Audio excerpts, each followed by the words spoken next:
Good afternoon and welcome to a Monday stream. My name is Rocky Ballesteros. Welcome everyone here. We're going to be starting another master study stream for my Frank Miller master study drawing that I've been working on these last couple of weeks. But it's so good to start the week with one of these and just hanging out with you guys all from all around the world.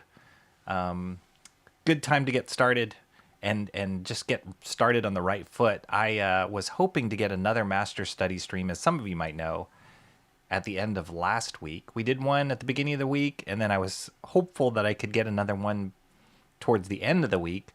But then when it came time to it, wasn't feeling too great about that. It was combination, the allergies that I've been dealing with for the last few months, but also just some other physical tweaks. It wasn't good. You know, one of those days that you just wake up and you're just like, yeah, I'm not feeling it for today. The body's just not feeling it for today. And it was just one of those days. And contrary to popular belief, I know it seems like I just pull on my pants and come on stream and start, but it does take a little bit of like prep and psyching yourself to get in the right mood to be able to stream. I always admire people that can just turn on the camera and go. I'm not one of those people. I need a little bit of like mental preparation just to get in the right mindset. And arguably, I'm never in the right mindset, but yeah, the end of last week just wasn't happening for me. All those things combined. So decided not to stream. Bummed out that I didn't get to, but I was determined to turn the corner around the weekend and get back into it today. So glad that the stars aligned. The weather was good. I was feeling better. Was able to carve out some time in my schedule. And so here we are getting ready to get back into this page. It's coming along great. One of the things I love just about walking past my desk on the daily, just seeing the progress on this page. And, you know, I just walk past and I just have a little smile on my face because it's just so exciting to see it develop and become, you know, get closer to finish. And I can't even imagine the feeling that I will get when I'm working on some original pages, like of my own original creation, original comic, which will happen soon. That's kind of the goal of gearing towards it. But it's just amazing. Not that I think my pages will look as good as a Frank Miller page in this particular case, but yeah, it's just fun. It's really fun to see the progression of comics and just see that art like form in front of your eyes. So I'm super excited to get into the next panel here. I think I'll be able to get the third panel done on stream today, I think. I don't know, depending on how time goes, maybe we'll hit the fourth, who knows. One thing I did do off stream was I got into a little bit of the lettering in the first panel, and I'll show you guys that in a second as I switch camera views, and I'll show you a little bit closer. But awesome to see, just to get back in it, and also to see all you guys here. First of which to say, Mr. Monkey Boy 1969 was first in the chat. What's up, man? Where are we? How do you say monkey in French? Awesome to see Mr. Monkey Boy. Let me make that a little louder. So good seeing you, Mr. Monkey Boy 1969. It's been a minute. Jeffrey Beats is here. The Beats man. 10% bogan, 50% bogan, 100% bogan. Jeffrey Beats, when I announced on my YouTube channel on the community post, when I mentioned that I wasn't going to be streaming last week, or the end of last week, Beats sent me a good recipe that had to do with ginger and garlic and honey. Anytime you have any kind of coughing, throat kind of stuff, ginger's great for that. Totally agree. My wife has this concoction that she makes. It's a little bit more involved, but it definitely includes ginger, some rock sugar. There's all these extra Chinese herbs in it. It's pretty crazy. You got to boil it for a long time. But when you drink it, you feel like you're drinking like the essence of the planet to try and recover your body. So we've been drinking a good, healthy amount of that. And it definitely involves ginger, honey, all that good stuff, plus extra voodoo magic. So that's a good one. Yes, ginger is a superfood. It's always good. So thank you for that, Jeffrey Beats. Jeffrey says, I'm in and out for this one today, but we'll watch replay. About to go into a meeting in 20 minutes. Have a good meeting, Jeffrey Beats. Thank you for saying hello. Always appreciate your presence in the chat and getting to know you here. So very good. Hope you have a good meeting. Mark's Music Obsession is here. Mark is so faithful. Such a good fan. Such a good friend. Always good to see you, Mark. Hope you're having a good day.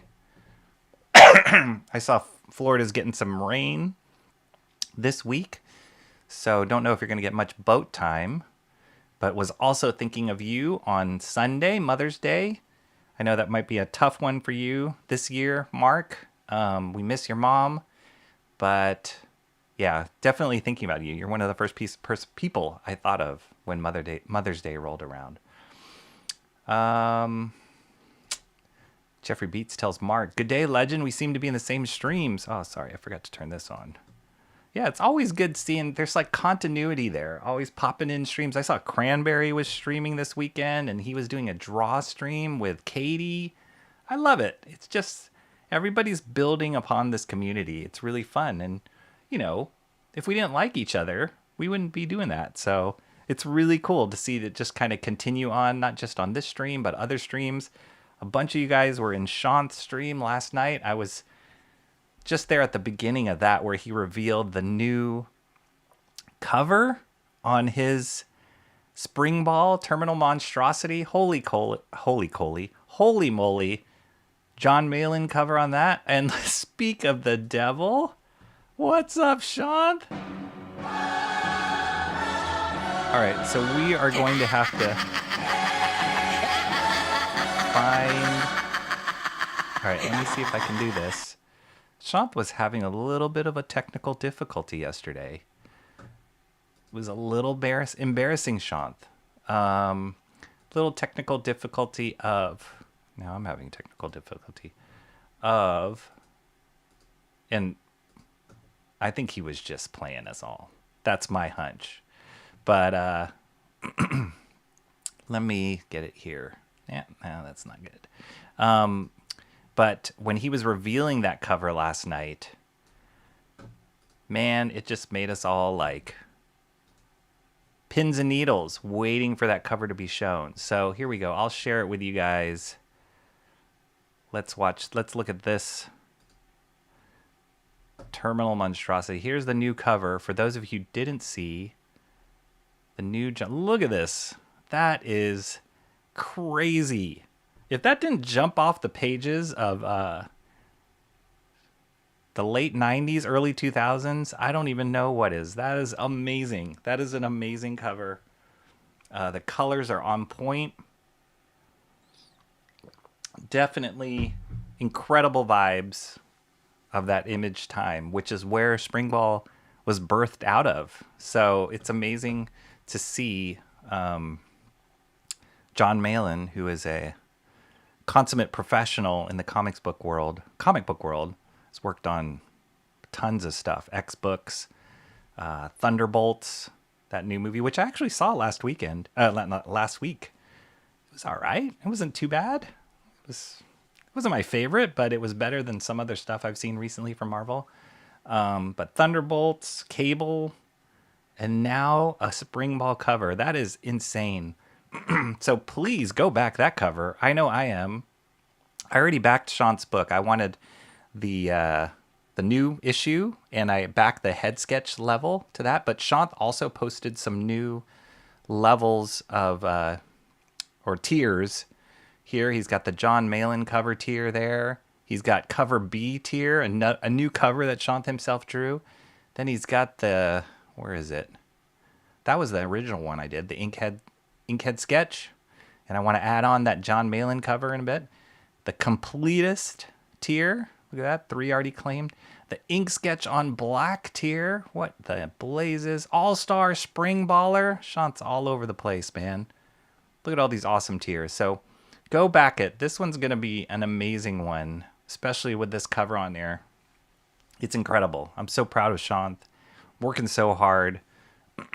Getting crazy professionals to do work for him, to donate their time and their skill to promote his book. So look how amazing that is. I'm so excited. Go back it. My buddy Shant. You guys can drop the link in the chat. Here comes the coughing. Jeffrey Beats says, I watch your inks before bed, so in 10 hours time, it's great to sit and draw alongside. That's awesome, Jeffrey Beats. That is so cool. I love that. I love that you would sit and draw alongside it. That's amazing. That makes my day. Mark's Music Obsession says, I think we are past the will it get made stage, huh, Shant? Definitely. Definitely. Jeffrey Pete says, I bought giant size Batman 159. It's awesome. I love it. Nice.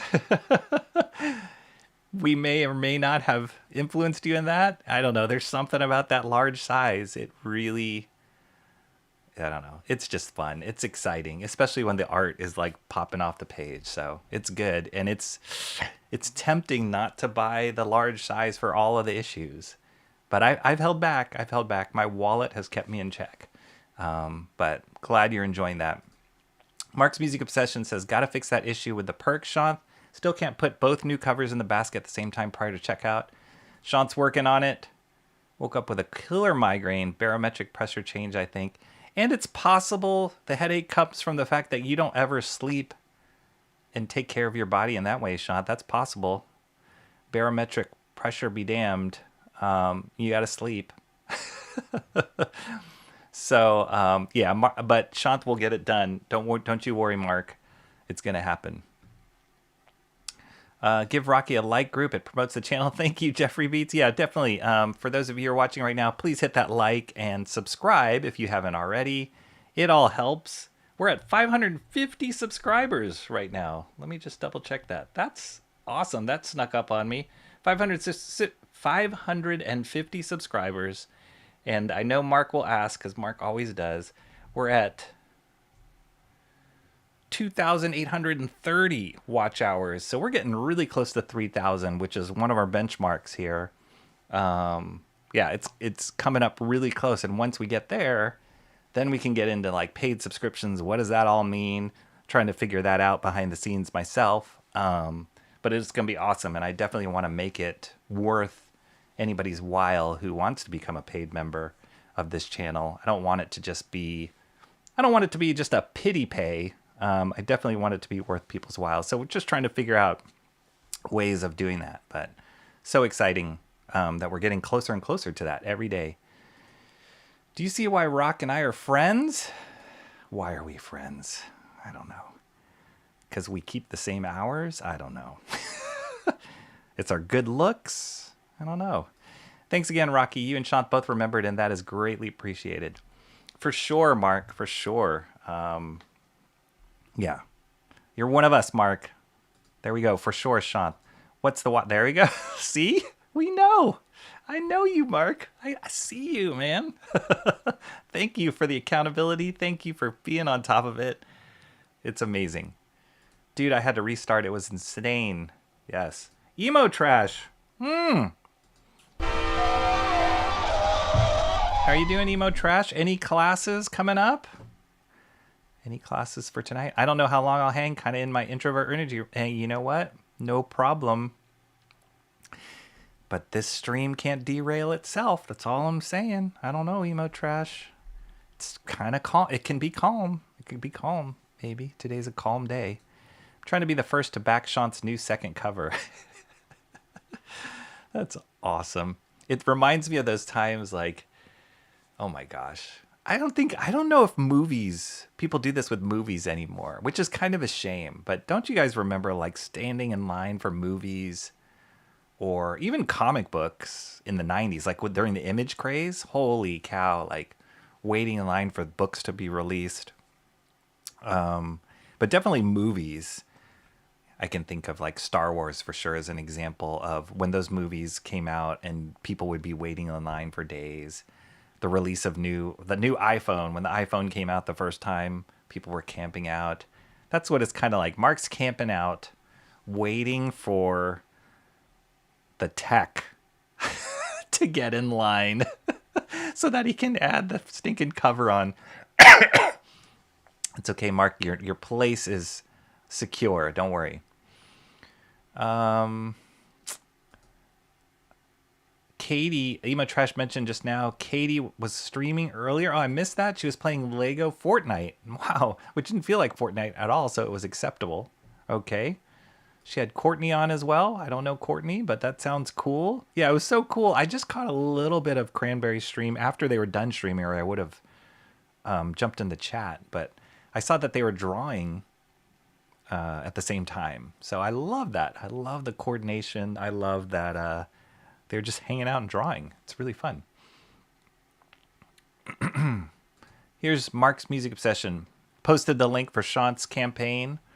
Go back at Shant gained another, I think it was like another $1,000 last night just for having that new cover, that Balin cover. And it's great. It's so great. It's really exciting. If there's anything that would make you buy the same book again, it's having a smoking cover. That's so worth it. Couldn't be that. Show me the science. You know what? I don't know. You defy science a little bit, Shant. Your biology defies science. So I just watched, with my daughter, I watched Super Size Me again last night. I hadn't watched it in a long time, but I was talking to her about it. And I was like, oh my gosh, there's this documentary. It's called Super Size Me. It's about this guy who ate McDonald's for 30 days straight. All he could eat was McDonald's breakfast, lunch, and dinner. And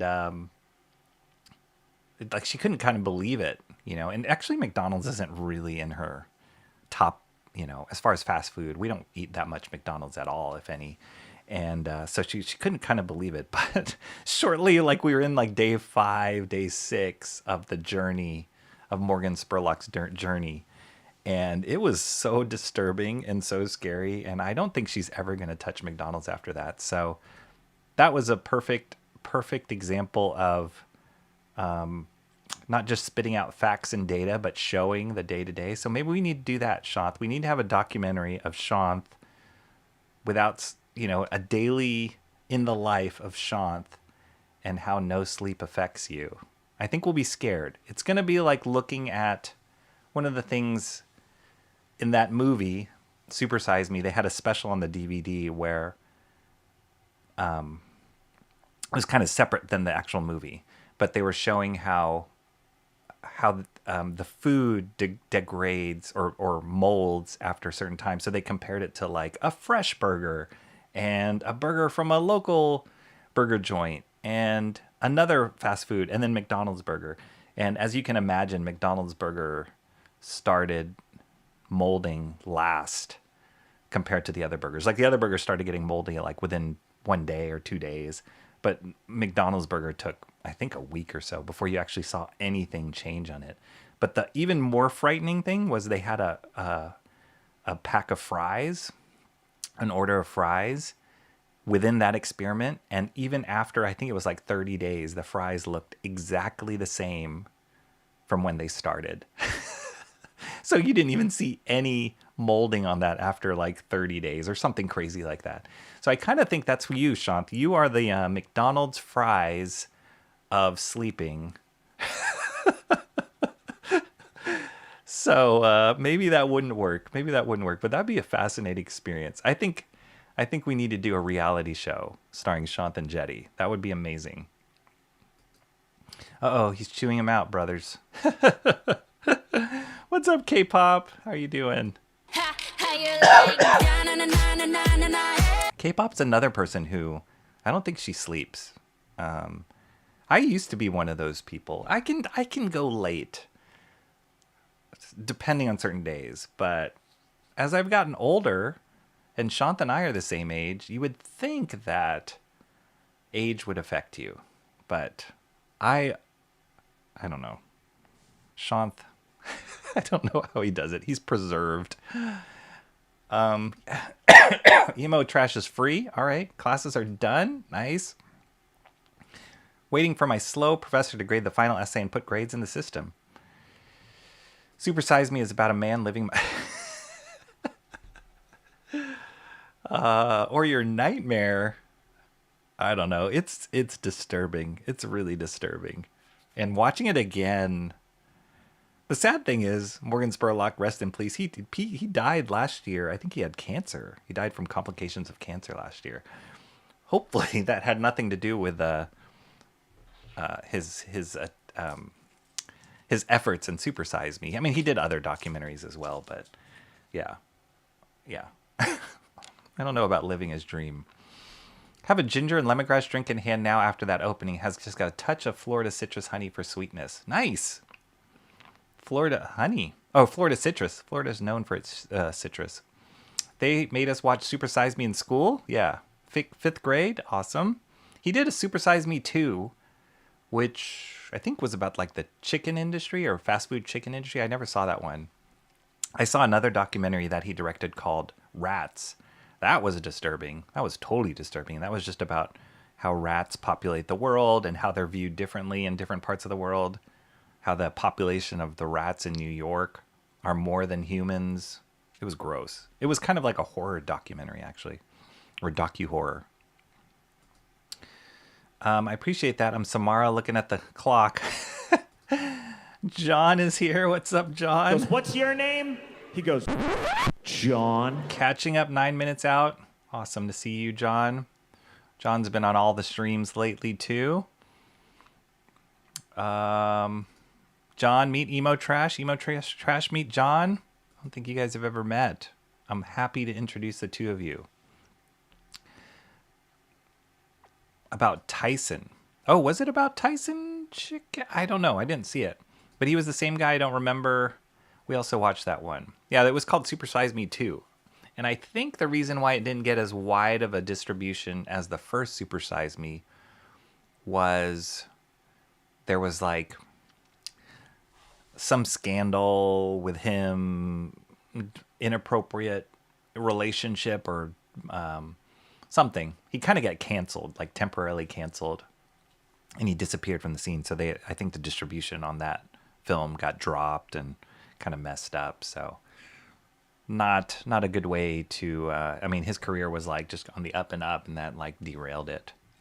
So I'm not sure if it was about Tyson, but there's all sorts of documentaries about food and food health and who knows, right? But that Super Size Me was definitely the best one I've seen. Most entertaining, at least. The honey is from bees in the orange groves. It's really good. Tyson one was scary. Those poor chickens, maybe. That might have been him. I don't know. I'll have to go see it. All right, so I caught up on the chat. Not too bad. We're almost exactly at 30 minutes. 30 minutes in and caught up. That's kind of my thing, but let's move on here to see where we're at. Let's get into this master study. Okay, so first panel was this one. And so I did a little bit more work on my own. The awesome thing, this is what I did on my own, just off stream. I started doing the letters. I just used a tech pen on it, which I thought was the best tool for the letters. But yeah, this was a fun one. Doing this panel and the backgrounds on this panel was fun for those of you who were here on the last stream. I was also, as I was drawing, I was playing a video of Klaus Janson talking to David Finch on David Finch's YouTube channel, and they were both inking at the same time. So I was inking while they were inking, and they were talking about inking.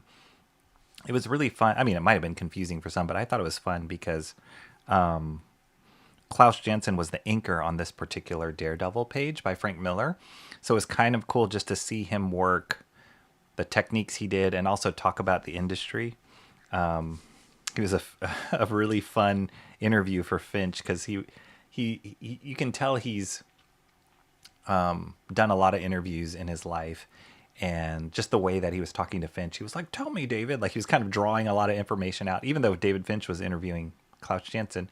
Klaus Janson was drawing a lot of information out of Finch. And it's always fun to just hear professionals talk about the industry and the state of the industry, what they loved about the industry and their experience in it, on top of the tools and just watching them work. So I really enjoyed that. I hope you guys did too. Today we're just going to be me. It's just going to be me talking, unfortunately. Maybe playing some crappy YouTube music. But yeah, so this was the panel that I finished last stream. This Electroface, love it, turned out great. I happened to be inking it with the wrong brush the whole time. I didn't realize it until the end that I wasn't using my Winsor Newton brush, which is my normal tool. Winsor Newton Series 2 brush. I was just using my crappy filler brush, which is just like a Blick art supply brush. It's also a sable brush. It worked okay, but I did notice, like, I was like, why are the bristles not totally smooth? But I made it work. Surprisingly, I didn't mess up this panel as much as I could have. So now I know which brush to use, and I'm ready to use the right one. And so we're going to tackle this panel over here with the multiple, this is the original, with the multiple Daredevil figures in it. And then also probably this like black background back here, some of the street lamp. This will be fun. It'll be challenging but fun. And then just a little bit of backstory for those of you who are here for the first time. The Master Studies is just picking a page. Usually it's a comic book page, a sequential page. Sometimes it's a cover of an artist that I admire and respect and want to learn more from. This particular case, it's Frank Miller from his 80s run in Daredevil. And this Daredevil page is from the Elektra Saga. So this was the book that I got it from right here. And this is the page from the comic right here. Look how cool. Look at those colors. I love the colors on this page. So yeah, this is how the page ended up in print. And then I blew it up, made it black and white, blew it up to size, roughly the size that I think that they worked in, 11 by 17.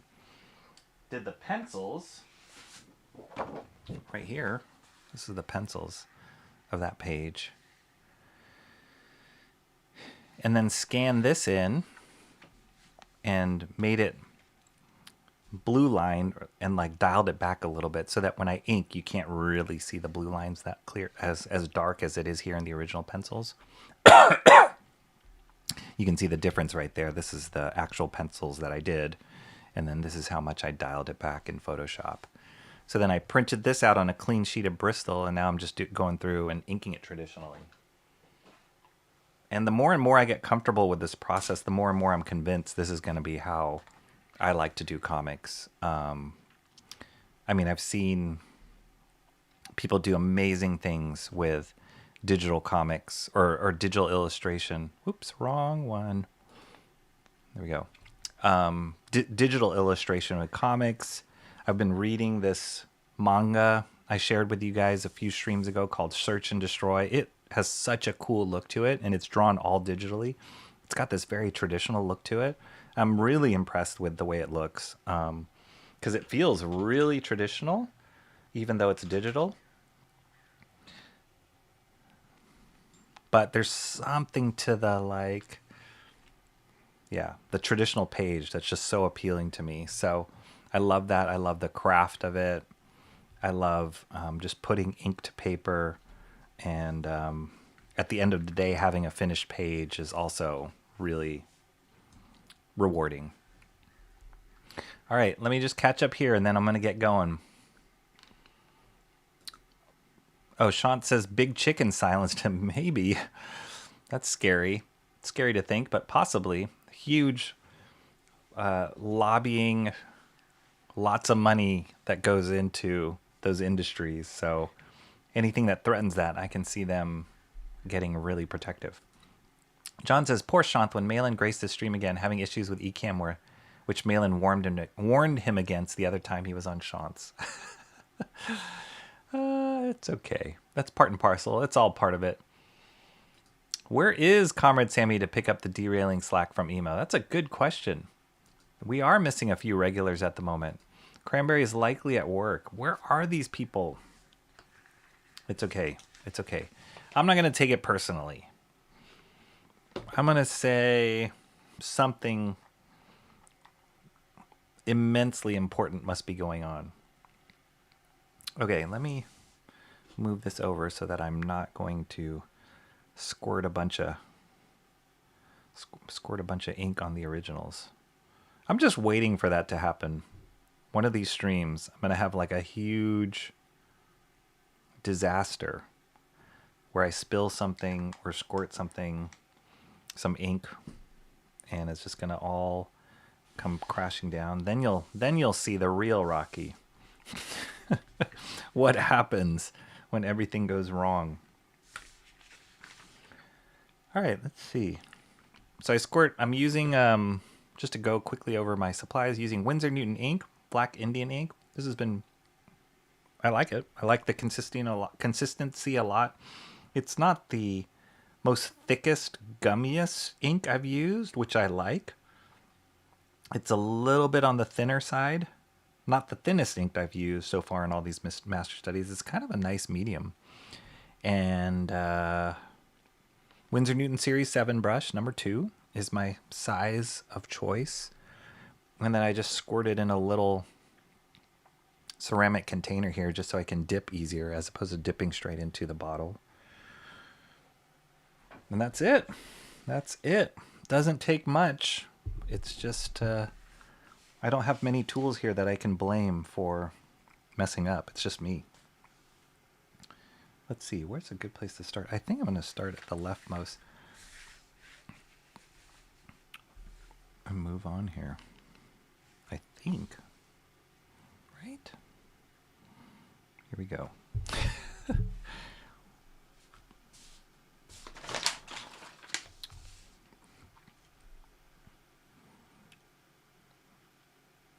Even though I've like penciled this, all the stages, I always like to look back at the reference just to make sure I'm not missing anything.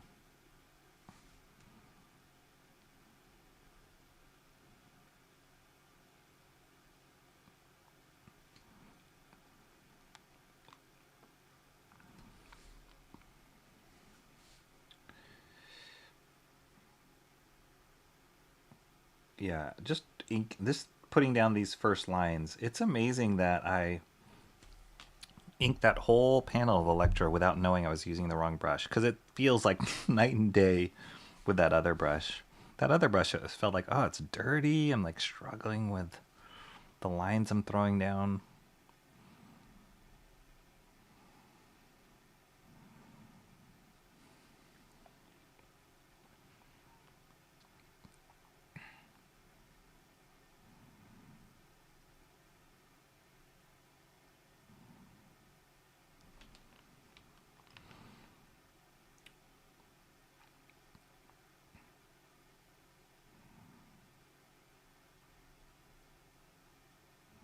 And even though I didn't get to stream last week, I was able to go to the comic book store and pick up the books of that week. So those, I'll have to catch up on those this Wednesday. If all things go well, I'll have to catch up. Double duty it of the books that are coming out this week and the books that I picked up. The books that I picked up last week. I didn't pick up that many books last week. But I did get a book in the mail. Something I bought on mail, which was kind of exciting. So I'll show that as well. Share that as well.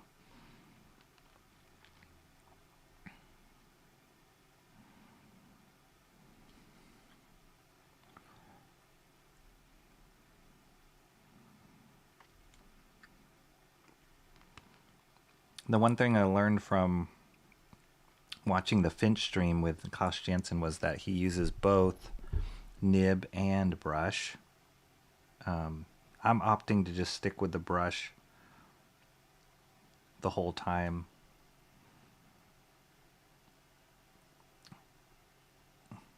But the overarching message I got from both listening to Finch and Klaus Janson was just use what works. Whatever works was the answer. There is no right tool. There is no right technique. It's just whatever works for you. Which is both freeing and frightening. Because sometimes you just want somebody to say, yes, this is the tool you use, and it's going to give you the best looking result. It's going to make your drawing look like my drawing. You're going to start drawing like David Finch now. That's always the hope. But it really is. It's such a personal thing.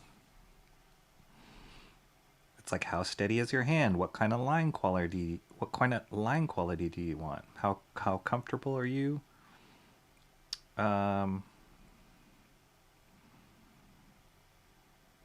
Drawing with a traditional tool. I know Shant does a lot of his digital work using a trackpad, which is insane. I don't know how that works. That would not work for me. But that works for Shant, and you see the kind of work Shant gets out of that. So, again, it's whatever works.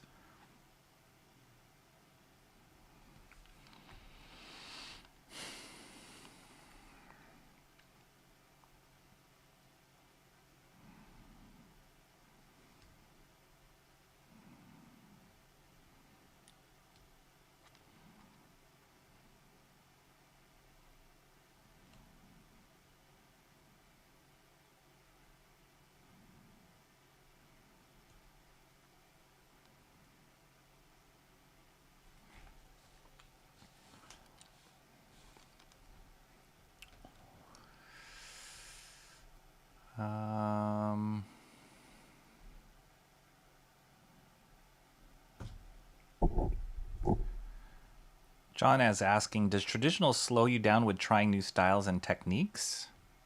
Digital just seems easier to modify and undo. That's a good question. I think that, yes, digital is easier to undo stuff and modify, which is great. But I also find that can hinder me, at least, I can speak for myself, from making any significant progress. Because if you have the ability to infinitely undo at any point, then you don't really have the guts to commit.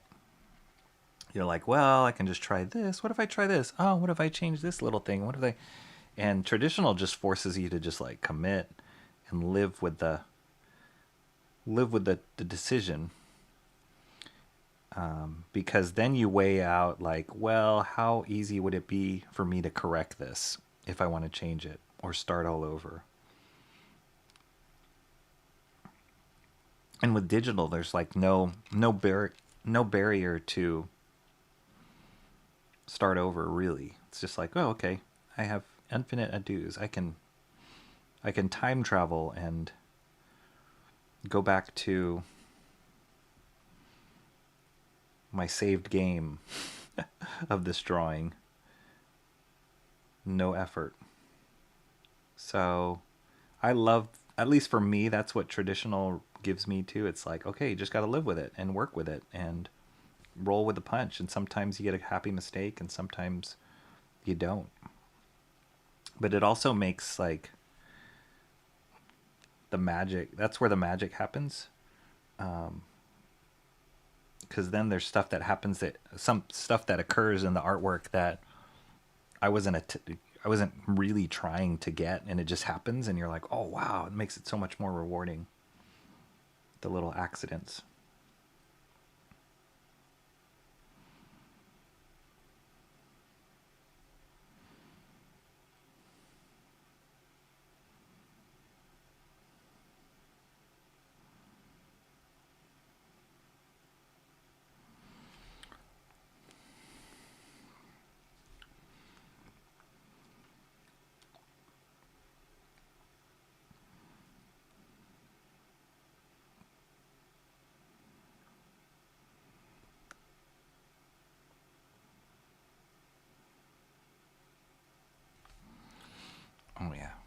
All right, here we're gonna try the crazy music.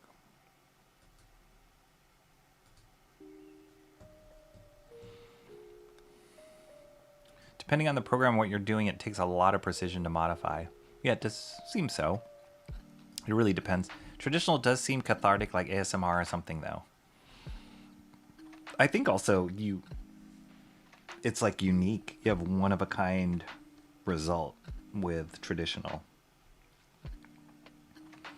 Even if I did this page all over again, the same techniques, it'll just come out totally different. So I love that.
What I'm doing for my buddy right now, in order to modify what he wanted, I had to zoom into specific pixels to make sure I got rid of what he wanted.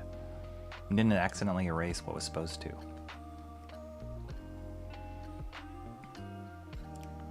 Granted, I wasn't making anything from scratch, so everything is on the same layer like traditional. Yeah, and again, like I find myself when I use digital stuff like Photoshop, or I tend to do, I'm like a lot of layers kind of guy, because I'm like, well, we want to do this separate from this layer, and in case that you don't want to mess up the other layer, so I separated a lot in layers, and then you can get lost in those layers. Then it becomes a bear to edit anything if you have too many layers. Yeah, digital is a blessing and a curse. That was one thing too that Klaus Janson said on that stream with David Finch, is every time a new digital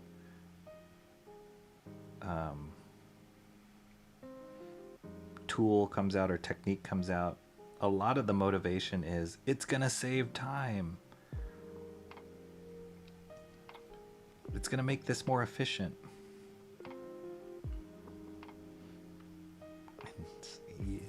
Usually it doesn't. Doesn't really.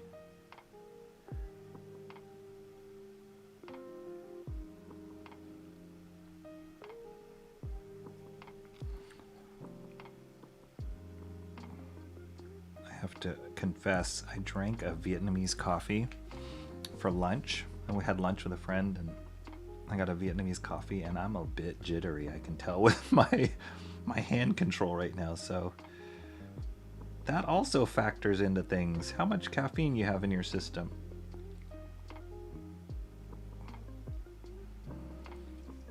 But I can feel it too. I'm just like, oh.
If I were to do this panel digitally, this like multiple pose panel of Daredevil, I think I would have been tempted, just thinking out loud, I would have been tempted to like copy and paste different parts of the anatomy, because the pose remains relatively the same, and then he like crunches up here and then stretches out here. But I'm pretty sure if I did it digitally, I'd be like, oh, I can copy paste his head.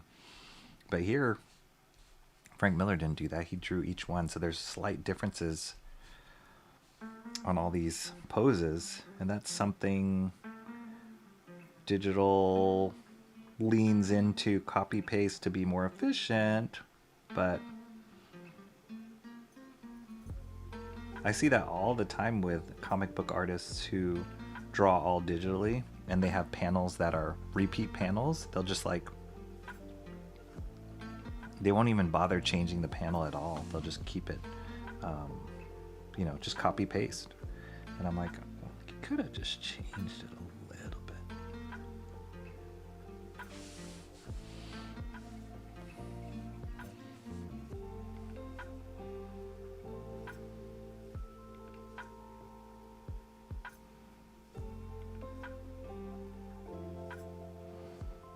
I'm totally jittery here.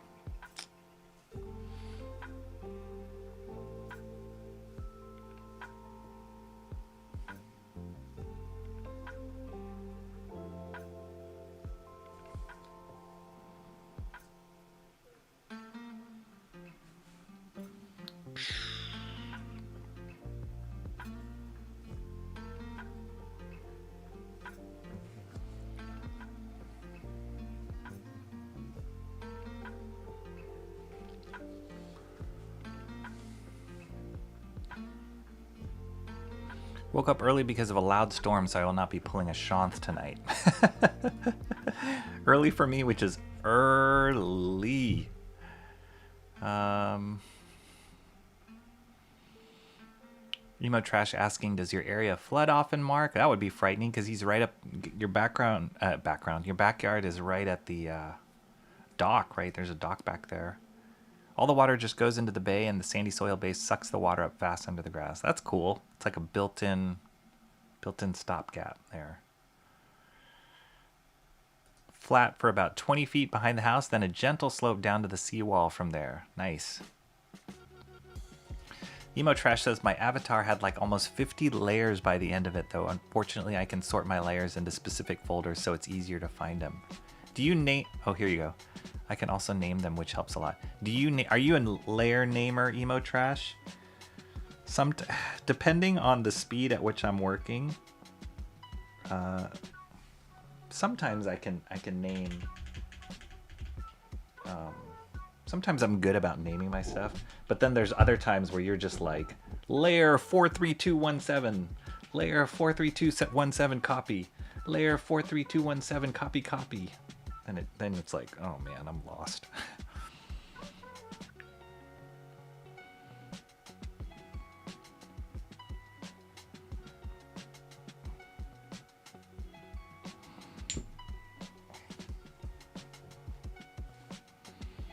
Yeah, so layering's a whole other thing. So like all that kind of stuff you have to think of when you work digitally. There's so many different, I think the efficiencies that you have with digital get taken up with other things that make it inefficient, that were not there for traditional. It's like you don't have to think about naming your layers when you're drawing something traditionally or organizing your layers. You're just working straight, flat. So yeah, there's a give and take.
okay. I think those first two figures, it's a lot to be figured out.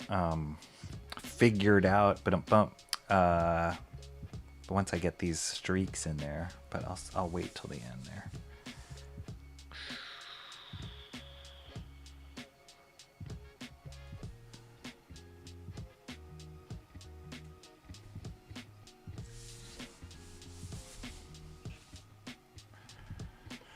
Emotrash says not caffeinated today. Little Bird says hi again. What's up, Louie? Damn it, the Gap energy somehow came back. I name my folders not necessarily the layers unless it's something specific I need to remember. I name my folders not... Oh, yeah. That makes sense. It's like organization within organization. Today the music level is perfect in relation to your mic level. Awesome. That's always a crapshoot when it comes to how YouTube works. But thanks for letting me know, Mark.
I take that back. I was just about to screenshot an example, but apparently I was wrong. In my profile picture file, I thought I had named the folders, but I only named like 2 out of the 4. Calrad Sammy's here. Start over. I can't start over. I can't rewind. Ibis shows you like a thumbnail of what's in each folder. So I guess I was just able to identify everything I was doing from that. Carmen Sammy was busy getting a haircut. Nice. Hopefully got more than one haircut. Huh? Such a bad joke.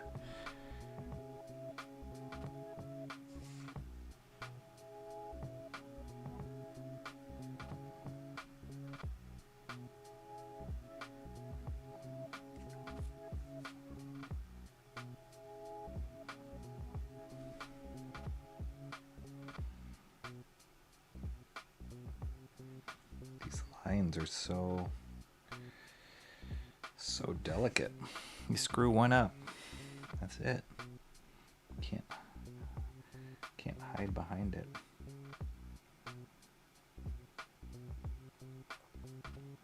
It's like each little line is just enough indication of a muscle group.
Other than that, I'm not busy, so you got the Chat Ninja today. Awesome.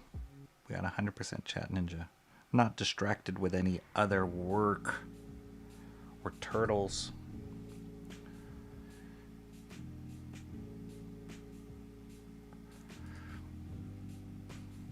Emo Trash is thankful because she actually didn't originally intend on yapping today because I'm kind of wiped. But of course, between Rocky and Mark, I found the energy again. Awesome. Definitely got more than one haircut, Rocky. Mostly just got my bangs trimmed into curtain ones. Curtain. What? I'm not familiar with the terms, the hair terms. Curtain? Is it curtain bangs? Is it like this and then they like open it up? How does that work? What is a curtain bangs?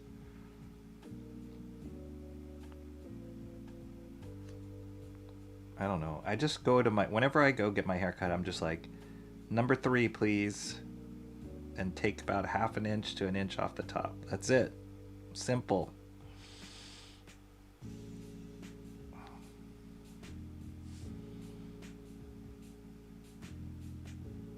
When my wife gets her haircut, it's always like this long thing. She's sitting down talking with her stylists.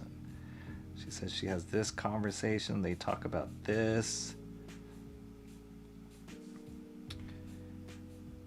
And then they try out this. And then usually, more often than not, after she gets her haircut, she's like, nah, she went too short. Every time. I'm like, well, then tell her not to go that short next time. For me, number 3. Inch, half an inch to an inch off top. And it usually is pretty the same.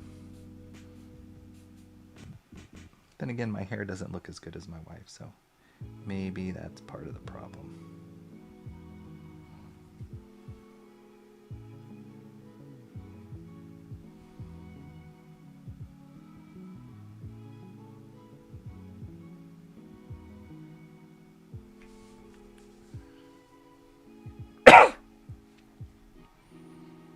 They're basically kind of longer bangs that better blend into the rest. Oh, okay. I did not know that. Curtain bangs. Learn something new every day.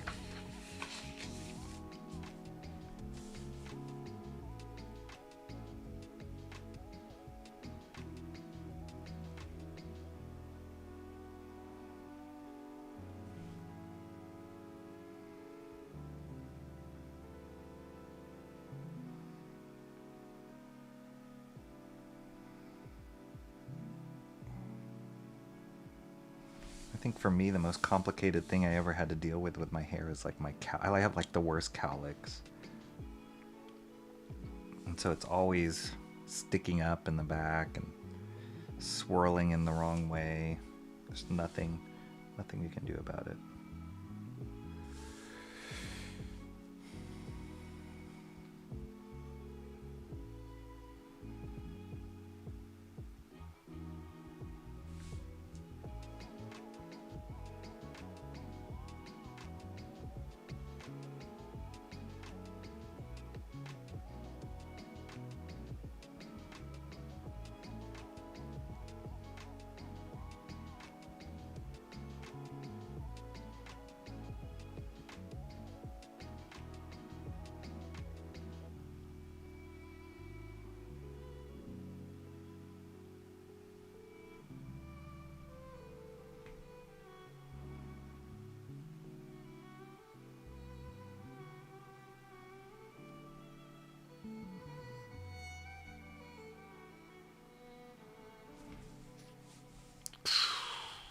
Ka-dring.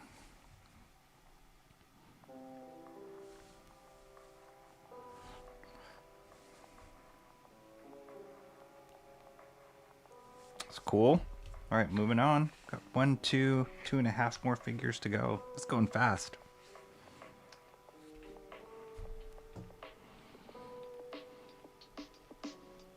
Also, what Gimo said about curtain bangs. I wouldn't say I haven't been distracted with turtles entirely. They're coming out of hiding, so I have to help them out of the road when they go wandering into traffic. The other day I was biking and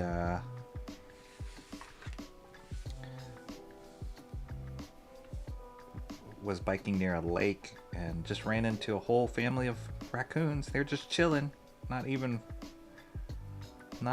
worried at all. And as I approached, I stopped my bike to take a picture. I can show you guys a picture in a second. It's a funny picture, but you know, you would think they'd run away. But no, the second I stopped in my bike, they like got up. They were just like, "What? What are you doing in our house?"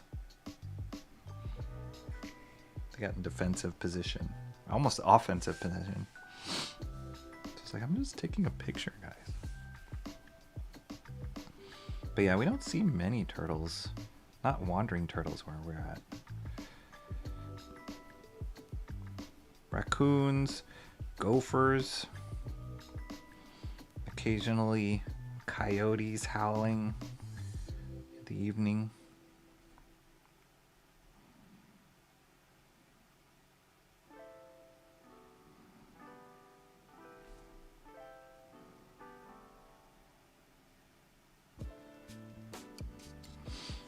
I know with all the rains, Mark, you must be gators must be coming out of the woodworks.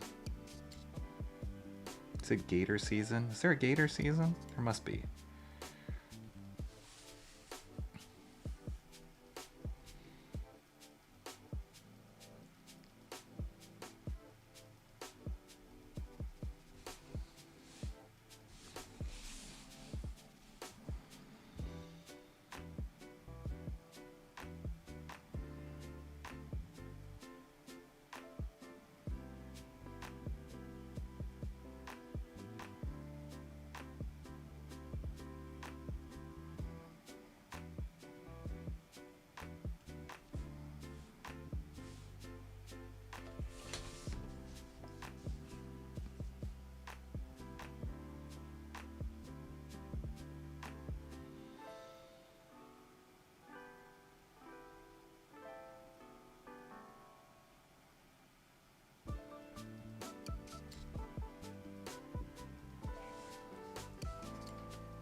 I have pieces that do fall on my face, but I can move them out of the way if I want.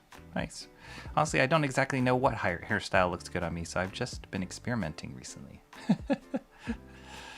Not gonna lie, I just kind of pictured you with curtain bangs. No gators around my place. At least the sighting is very rare. I can drive 15 minutes away and find them. That's what I hear. Like, you just drive along the coast, or I guess it depends on where in Florida, but I feel like with all the rains and the overflow from like lakes or swamps or whatever, they just kind of come out. There's a famous internet video of, I can't remember what the caption was. It's just something to the extent of like, if you're in Florida, never step in standing water or something like that. And I guess it flooded in this one neighborhood, and the water went up to like the stairs in a house, like a regular house. And then somebody was like stepping close to the edge, and then they backed up, and then you just see like this gator head kind of pop out. You're like, oh my gosh.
Gators seem more like they'd stay in the bayous.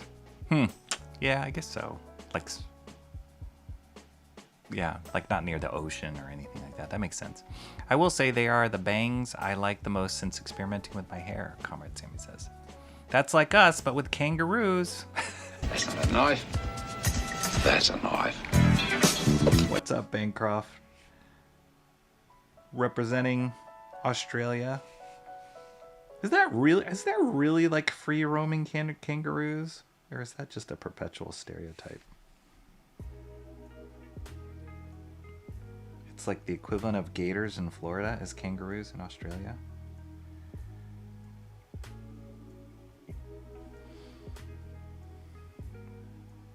Everything I've seen about kangaroos online, they just don't seem as friendly as you'd like them to be. I don't know. I think the picture of kangaroos I have in my mind is like from Winnie the Pooh, like this mom and little kid kangaroo. Sweet. But I know they're not like that.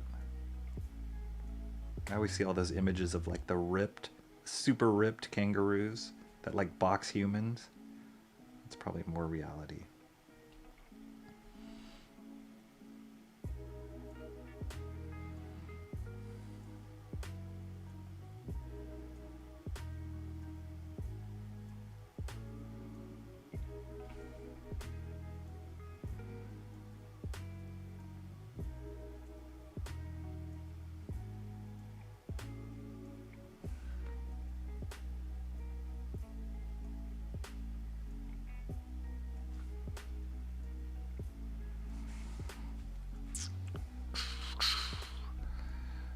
They don't care for the salt water as much. A freshwater river just down this road, I'm sure, has some. Mark, send us a video if you ever have to wrestle a gator. Is your hair like a little wavy or is it almost pinned straight? Getting into the details here. They will mostly run from people, but for sure. Headless Bourgeoisie, hey, what's up? Gators are hanging out as far north as coastal North Carolina now. Oh boy. That's not good. When we're getting a gator migration, that's not good. Let's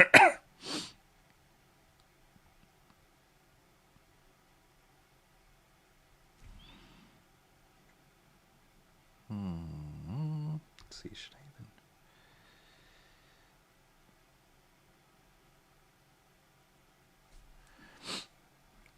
even... Hail Bancroft. So kangaroos make them ruse.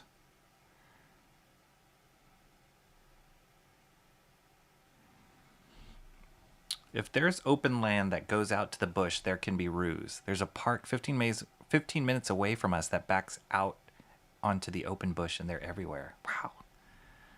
I think like kind of rodents.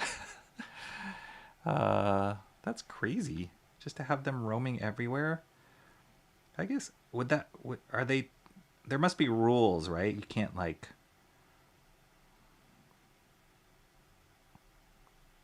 Hunt them. Or have them as pets. They're just free roaming wild animals. Maybe like raccoons for us. But can you call like animal control? Oh, sorry. I just remember this. The other day I was at home and the reason why I remember this is because I was talking about animal control. And there was this large bang that I heard. It's like whang, and I was like, "What happened?" It sounded like something hit my window. So I went upstairs and I saw like an imprint on our window. It wasn't broken or anything, but just an imprint. I was like, "Oh, geez!" And I looked down. I was on the second floor, and I looked down, and I could see a bird, its body like flapping and twitching in one of our bushes outside. And I was like, oh no, I think a bird smashed into our window and is hurt. And it was just struggling in the bush. I could just see the back side of it. It was just struggling. And I realized that it was a duck. So I think some duck must have flown straight into our window. So I was like worried because it seemed like it was stuck. It wasn't moving. I was like, should I go out there and like check on it? Like, I don't know. I was frightened it was just gonna die, like it broke its neck. So I called animal control, and the guy on the other end was like nonplussed. He was like totally like animal control. And I was like, oh, there's this. I think this bird hit my window, and he was like, are you see any blood? And I'm like, no, I don't see any blood, but it's struggling. He was like, well, just wait a while, and if it keeps struggling and it doesn't die and you don't see any blood, well, just give us a call back. This is pretty normal. I was like, oh, okay. So here this thing was like struggling in the bushes, and I started getting worried. So I was like, I think I gotta go down and check it out. And then right as I was walking down to go down the stairs to check it out, that the duck like popped out from the bush, and it was pulling another duck with it. And it was two ducks. I didn't realize it was two ducks. And I was like, oh, is it eating the other duck? Like, what is going on? Were they fighting? Like, what happened? Come to find out, they were mating. It was so disturbing. I was like, oh no. Oh no. And no duck was hurt. It was bad. And so I was like, ah, jeez. And then they separated. It was like a mallard duck and a female duck. And they separated. And the mallard duck was like yapping away. Really upset. And then I was like, I'm going to go down and hose these two. So I went downstairs. And then when I opened the garage door, they like flew off. They were fine. So maybe that's why animal control wasn't quick to respond or worried. Seems like there's a lot of... It's that time of year for ducks, apparently. It was really disturbing. Almost more disturbing as if a duck died from hitting our window. So I couldn't imagine that happening with kangaroos. That could be really frightening, Bancroft. Yeah, I don't know if I don't know if I'd want to witness that. That would be disturbing. You can't keep them as a pet without wow, you can get a license? You can hunt them in specific areas during culling season. No reason to call animal control. They usually just keep to themselves. Yeah, that sounds kind of amazing. For us Americans who, pretty foreign to just have kangaroos hanging around.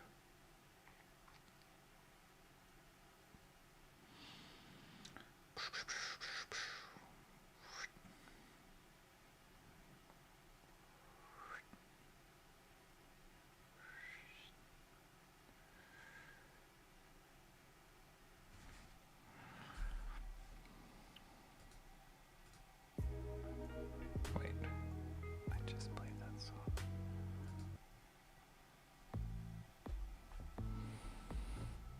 We don't get a lot of birds flying into windows, but the bees will do that a lot. Ugh. Not as exciting.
correction on that later.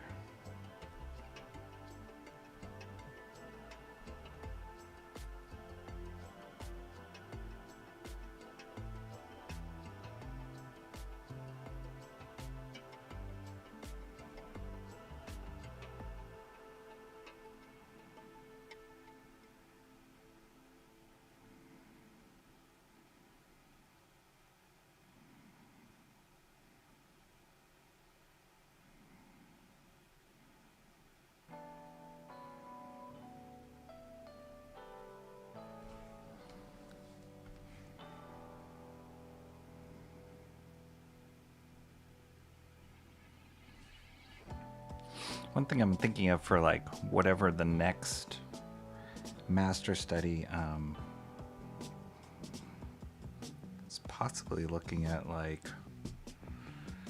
challenging textures or patterns. I saw Richard Friend, who's an incredible inker and YouTuber in comics.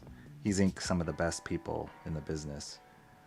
And just an all-around, I don't know the guy, but he seems like such an all-around nice guy. Just loves comics and talks about him really well on his YouTube channel. He posted something on Instagram. It was a few pages that he inked of John Romita Jr. and I think it was a Batman pages, and it's like Batman fighting in the rain. And I was like, oh my gosh, like it seems like an inker's nightmare to ink rain, because there's a lot of vertical lines in perspective depending on the panel. But it's like that would be challenging to try and figure out, and I haven't had to do anything quite like that in the master studies that I've done. I'd actually like to see a video of somebody inking so many perspective lines or action lines. A lot of times that's done digitally these days. Those are easier to do digitally than it is traditionally, but I'd love to see somebody doing that traditionally.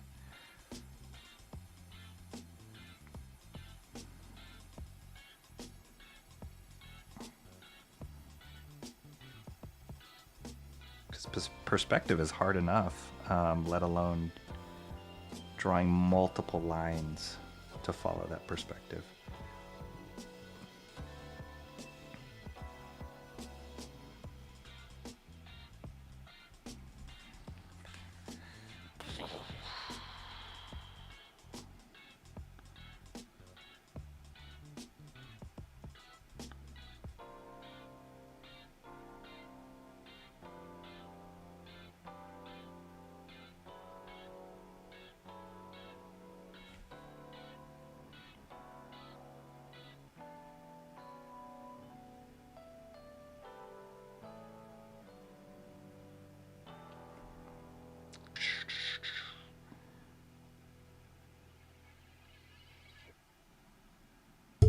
Oops.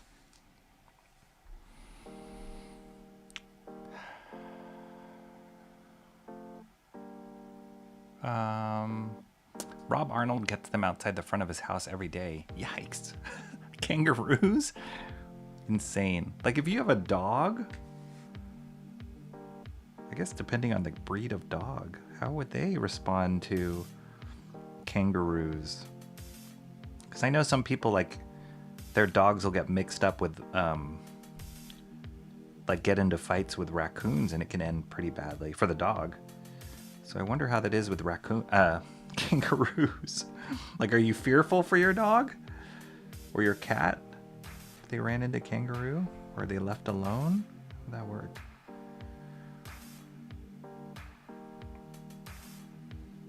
Sometimes we get coyotes around here, depending on the season and the time of day. And you definitely don't want your animals out when coyotes are roaming. But kangaroos aren't predatorial, so hopefully they're not snatching your animals and putting them in their pockets.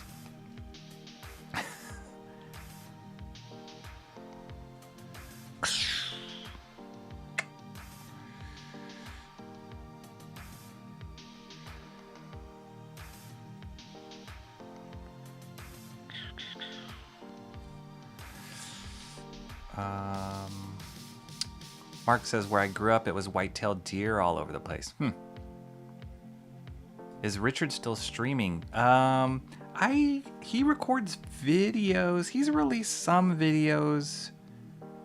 I haven't seen him do any live streaming, but he'll record videos where he shares artwork. 'Cause, I mean, he's done that a lot, and I think recently he posted. He had mentioned in some of the recent videos he posted, which when I say recently, it was like maybe a month or so ago, where he's like, I need to get back into this. He's been super busy. I'm assuming just busy with work and life. He was posting a lot more frequently before. It was actually honestly one of the first comic YouTubers that I watched was Richard streams, because they were so informative, and he's just got a great personality. Like, for his name to be Richard Friend, he just seems like such a nice guy. So much experience too. So, but I don't know. I haven't seen him do any kind of live streaming recently. The last live streams I saw him do was like when he goes to a Comic-Con and he's walking around, and he'll do that live and look at like original comic art.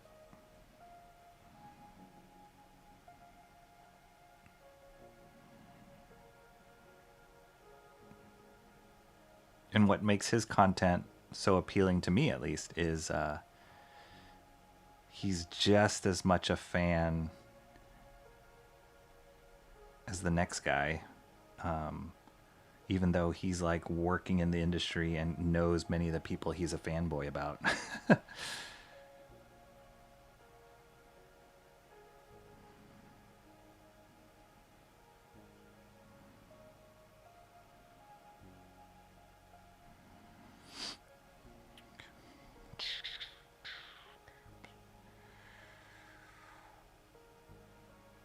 Yikes. Okay, I'm gonna have to figure out these like action lines in a second, but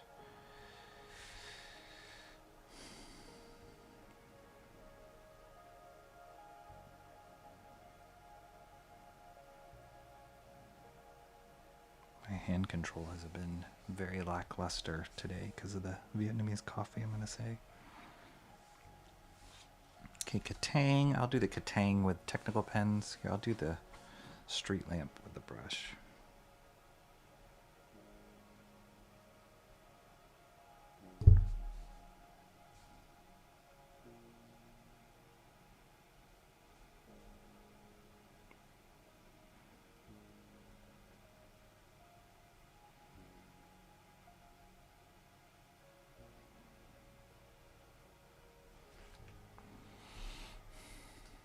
I haven't seen him around in ages. Yeah, still waiting on Blaster Kid. Yeah, that's, for those of you who don't know, that's Richard Friends. That's going to be his original book that he's working on. I don't think he's created a campaign yet for that. Not that I know of, but he's mentioned it a lot, and he's shared some pages that he's working on. It looks amazing. So I think a lot of people are waiting for that. But they also seem pretty labor intensive as far as the style of art that he's going. So I think we'll be waiting for a while for those to come out.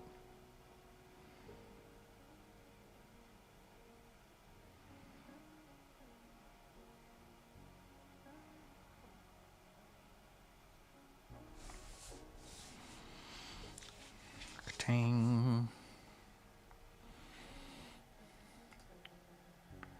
Curtain bangs do give a bit of volume to my otherwise boring hair.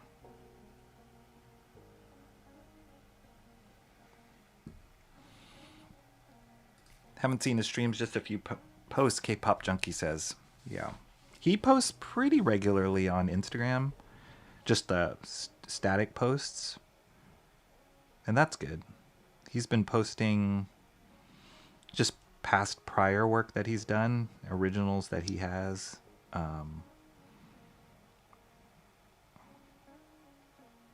Yeah, he's good. He's really good.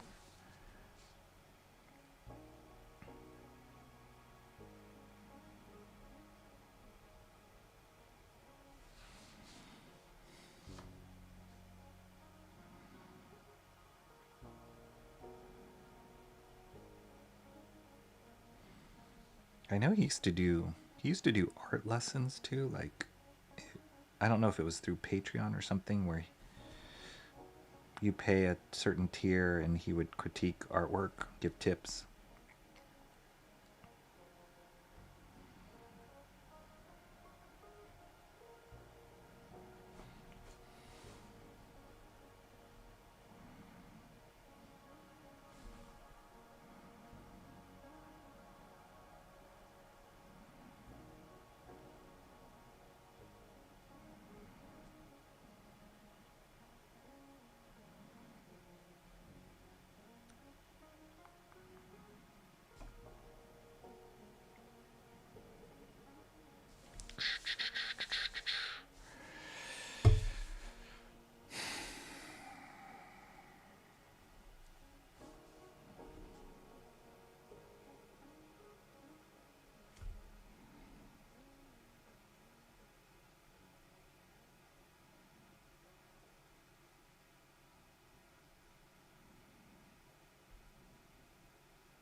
Ugh, that is an ugly line.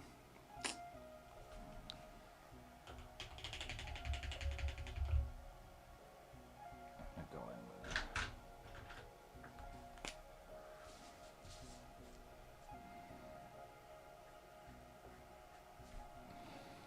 I'm gonna clean this up a little bit with a tech pen.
Sadly, the mic bump noise is no longer an issue, Rocky. Aw, Mark. I know that used to Startle Maggie. Sorry to hear that it reminds you of her. What's up, Cranberry? Yo, Rocky, everybody in the chat. This is a cranberry, full of power. Good seeing you, Cranberry. I saw and mentioned earlier that it was so cool seeing you and Katie draw together. That was awesome. I love how you guys figured that out and just tried it out. I'm sad I didn't make it to the live streaming of that.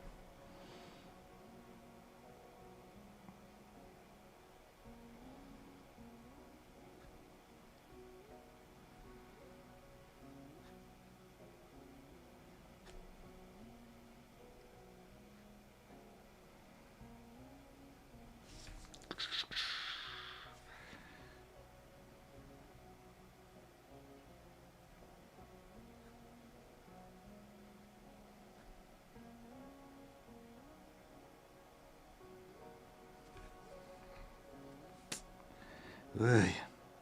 My line control is totally frustrating me today.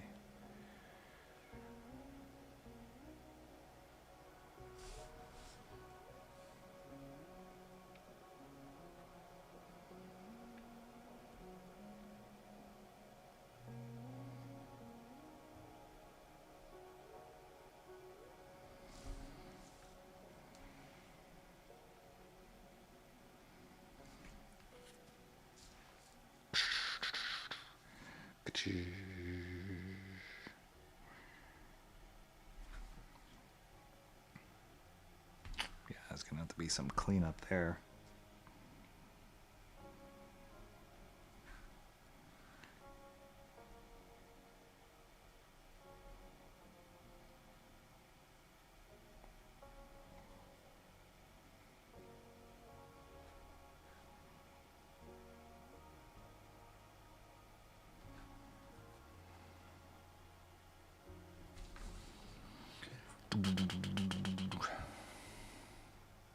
Cranberry's leaving soon. All right, see you later, Cranberry. Everybody's changing schedules on me. Busier, busier. It's good. It's good. People are busy. Ugly coyotes? Coyote ugly? We got coyotes as well. Their howls are very... Yes, they are. There was one time there was a... It had to have been a coyote. We just heard something outside. It was really horrifying. It actually sounded like an animal was hurt. But what we found out was a coyote must have been separated from its pack or something, but there was a road that it was trying to cross, a very busy road near our house, and it was trying to cross. And my wife was like, "Should we go out there and help it?" And I'm like, "Are you crazy? We can't go out there and help a coyote. It's gonna kill us."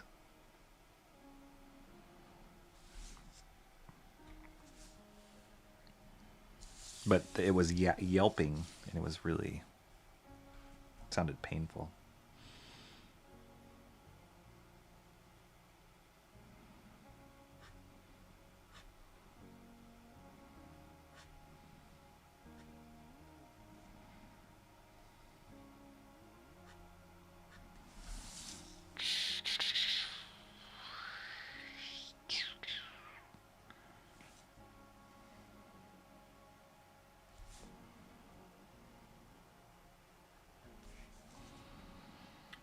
Okay, I think I have to hit these action lines now.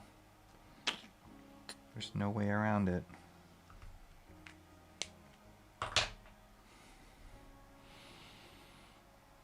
Unless your dog's a greyhound, they ain't catching a kangaroo. Oh, I guess they're that fast. That's true.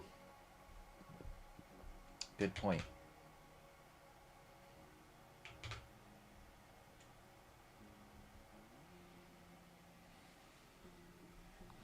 All right, see ya. Bye. See you later, Cranberry. I've got 40 seconds. See ya. Where did John go? Show yourself. You can't come in here, ask where I am, and then disappear on us. John is acting like a ninja. There can only be one, just like the Highlander. There can only be one chat ninja.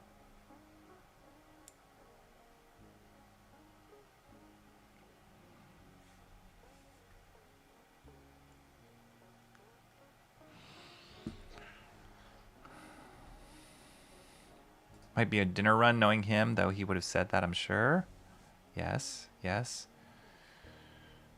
Emo Trash has a monster. I don't know if I want to drink that. Coffee. If the sneaking suspicion wouldn't please me, my otherwise kind of delicate system to... Yeah, might want to do that. I want to mix that. Mix that concoction.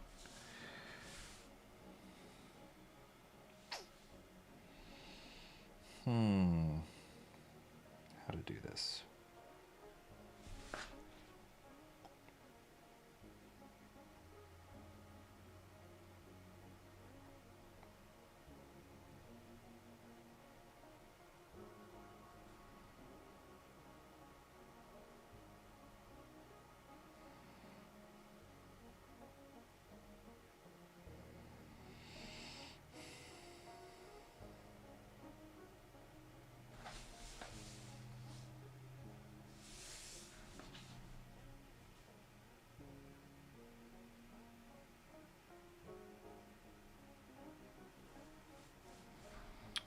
Gosh, this is really challenging.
Oh.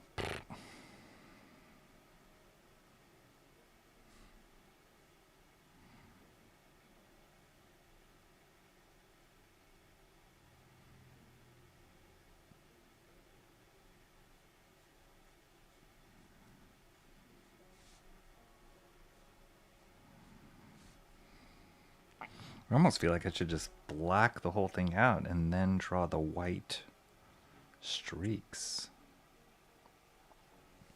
That almost would be easier to see.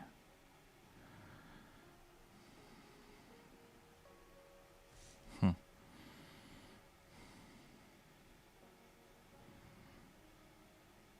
think I'm going to do that. At least in some parts of this.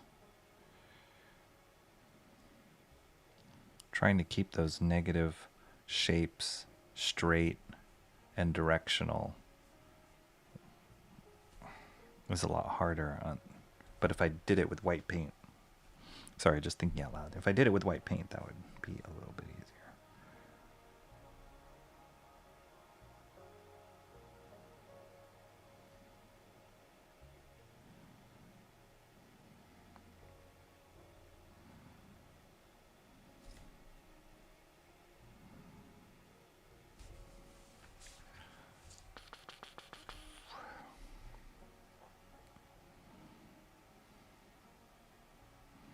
The sound effects show the love, Rocky.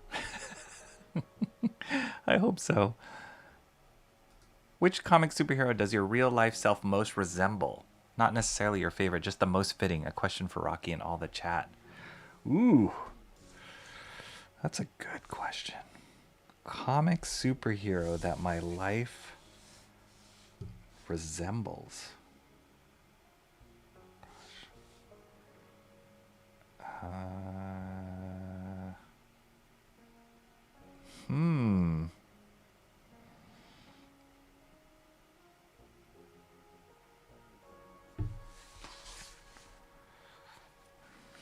I don't know if my life resembles any comic superhero, which is kind of why I like to read comics, because it's an escape from my everyday life.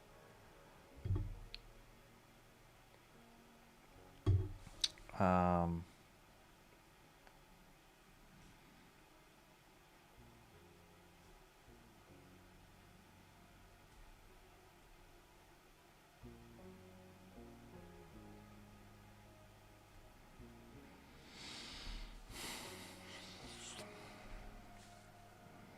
yeah, goodness gracious. I think all the comic characters that I like are so extreme. They're not like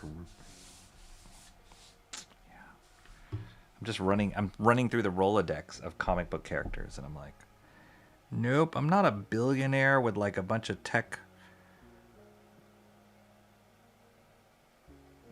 with like a dark past. I don't live on a farm in Kansas trying to make it in the big city.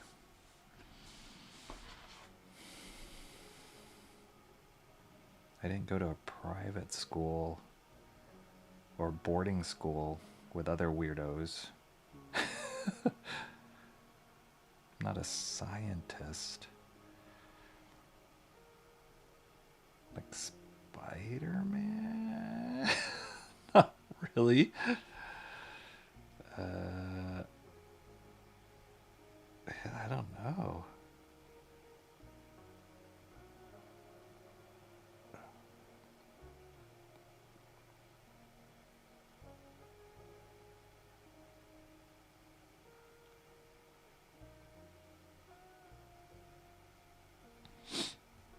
I'm sure Cranberry would have a good answer for himself.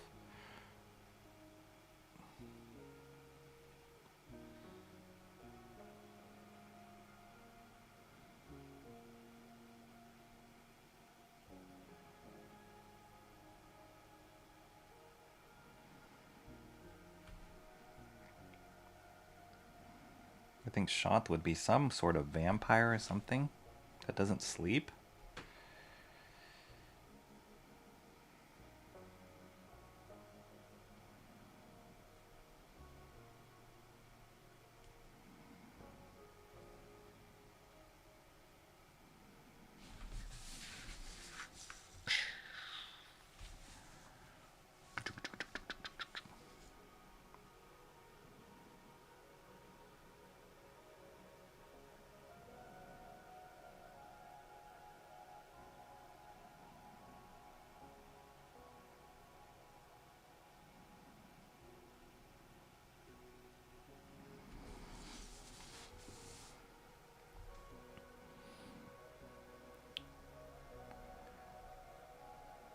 That is a difficult question when I only have a very topical understanding of most heroes. You as a person.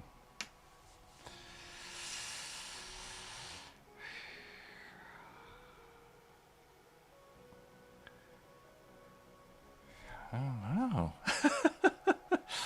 I would say for me, Anthony Stark is the obvious choice, minus all that money for Mark's music obsession. All right. That's the kind of, like, you relate to his personality. I guess Peter Parker, maybe? It's like kind of nerdy.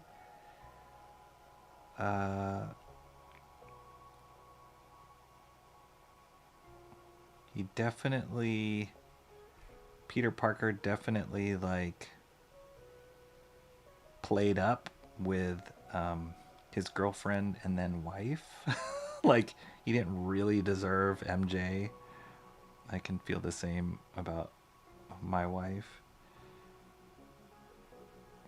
Maybe? I don't know. That's an interesting question, Mark. I totally botched these speed lines.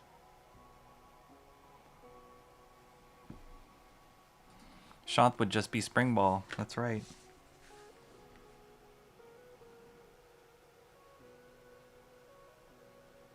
Or Nosfero. I think Shant's very much both those characters embodied.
think like with the like X-Men was one of my favorite books growing up.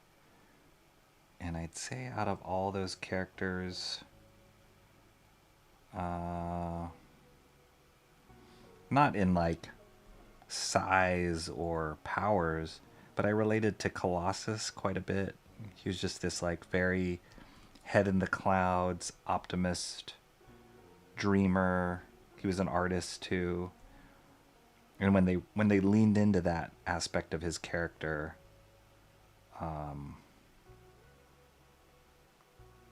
like I could relate to that. Just the way he saw the world, how he saw people.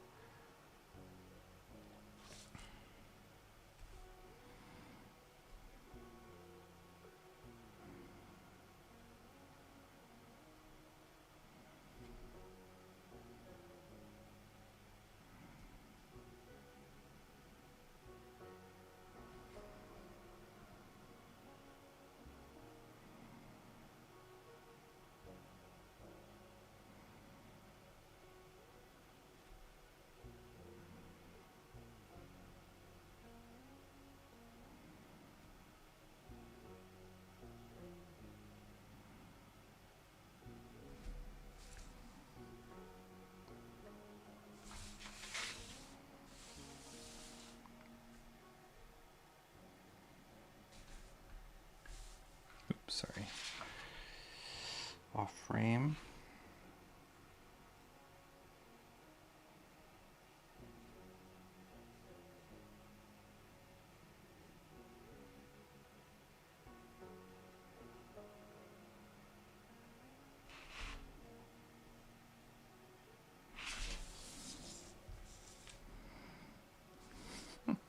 That question really stumped me, Mark. I'm still thinking about it. I'm like, if I had to like say like if I limited it to if we limited it to a team, which member of the team would I relate to the most? So for example, like the Avengers, which character in the Avengers would I relate to the most?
Still thinking about it too. Emo Trash says. Mark says no. The ultimate tech nerd engineer part for Tony Stark. Yeah. One might be technically, but I wouldn't have a source for that. I'm only coming up with characters that aren't from comics. Like what? Emo Trash. Which characters?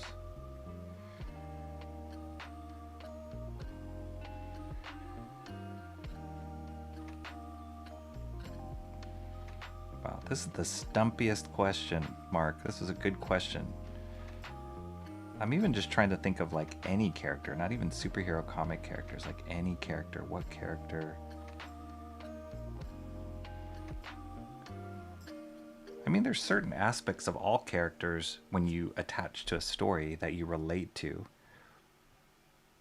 But whether you see yourself in that like for example, I was just talking about the movie Taken with one of my friends, and I am by no means like as aggressive as Liam Neeson in that movie, or like, but the whole father thing of like, if you hurt my daughter, I'm gonna come find you, and I will find you and I will kill you kind of thing. Like, I can relate to that, and I think that's why that movie resonated so well. That whole series, Taken. I'm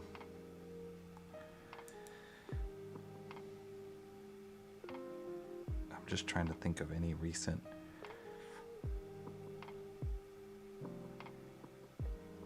movies that I watched where I really related to the characters.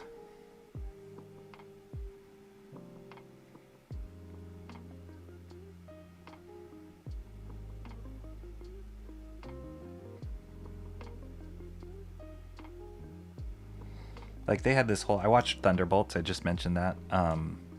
And it was okay. I'd say it was like a C plus. But there was some, I think what made it entertaining enough, I wasn't annoyed with it while I was watching it, was the acting was pretty good and the cast was good. But they're, not to spoil it too much for anybody, but one of the characters was struggling with, one of the angles that they went with it was depression and feeling alone in that depression.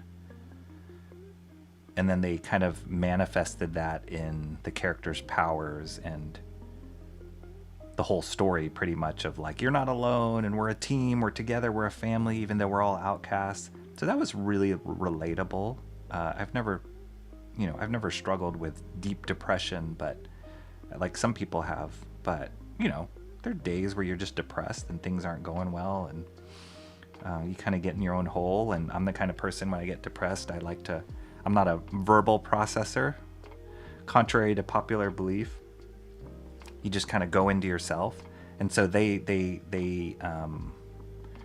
illustrated that in the movie by literally, this character was like going into a dark place and isolating himself, literally, in the movie. And it was part of his power.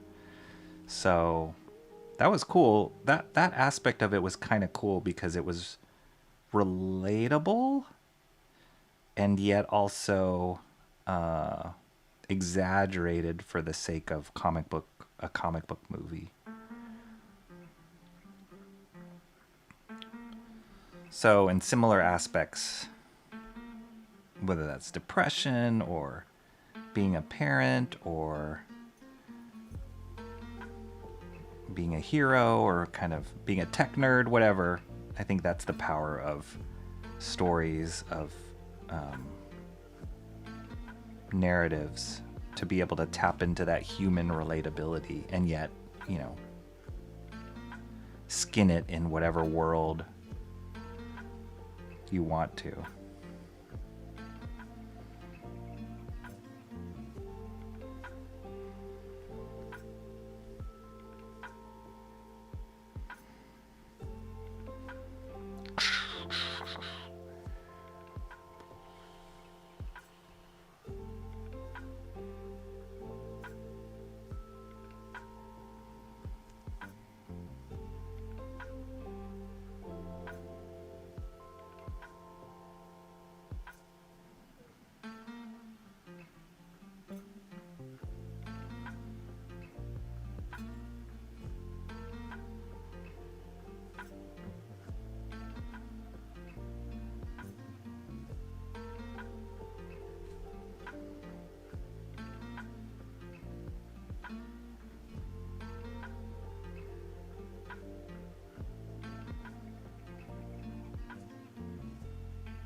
First, my brain went immediately to Violet from The Incredibles. Very relatable character. Even though I've never been a teenage girl, the struggles or the yeah, the struggles that she went through. That's why that movie was so good. Because those characters were really relatable, even though their powers were so, fantastical. But like the whole family dynamic was awesome in that. Like when the family was like fighting at the kitchen table, like we can all relate to that, even though they were using their powers. And yeah, it was great.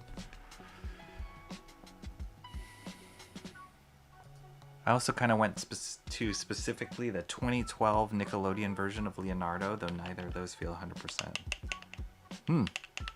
I didn't watch that series, so I don't know enough about the angle they took with Leonardo.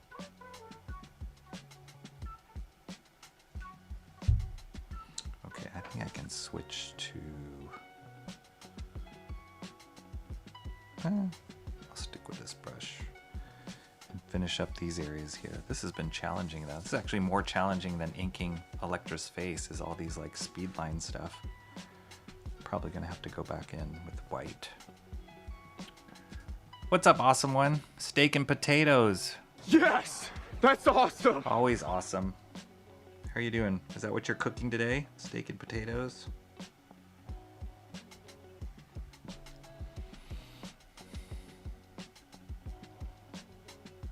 Just my headphones. I'm very much alive. Comment Sammy says. Cooking Mother's Day steak and potatoes on a sunny day versus cloudy, then rain into this morning yesterday. Nice. A belated Mother's Day dinner. That's awesome.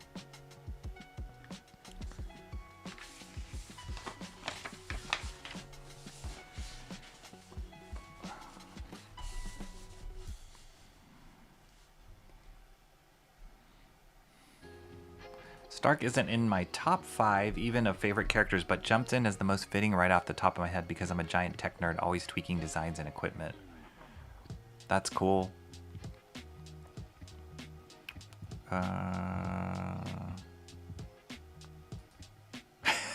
Hey, this day and age, you never know.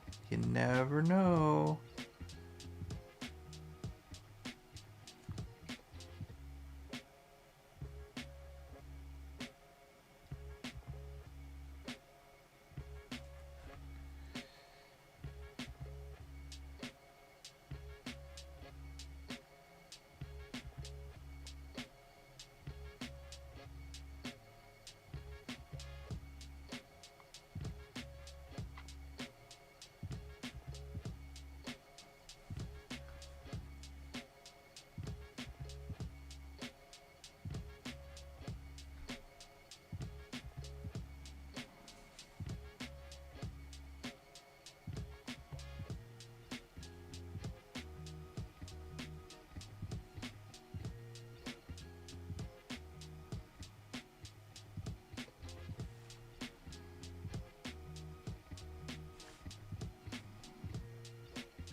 The specific aspect of Leo I was thinking was that he's the same kind of nerdy I am. Is Leo a nerd in the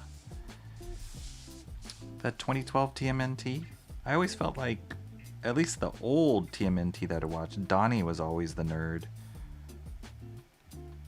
I guess he was the technical nerd. And Leo was more of the straight shooter, like the leader, Boy Scout. See, I was never a Boy Scout myself.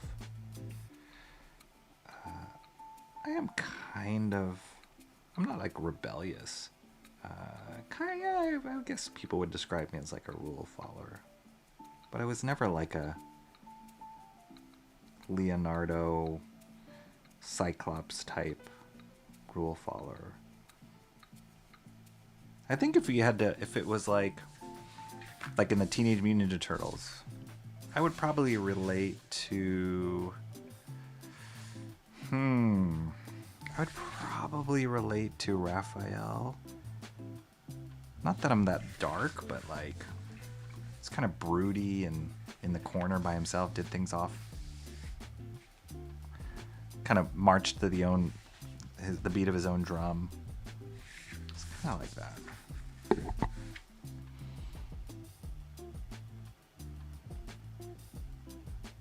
I don't ever feel like I was like a Boy Scout leader kind of guy.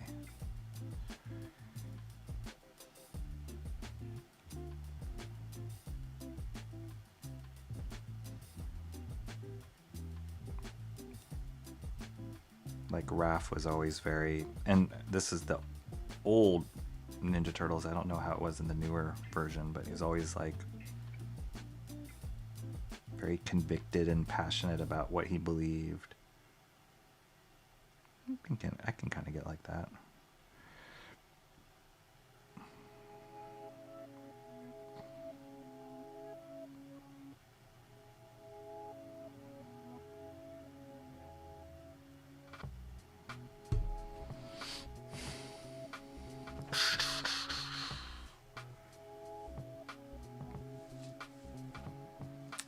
Okay. I think I'm going to switch to not so fine of a brush.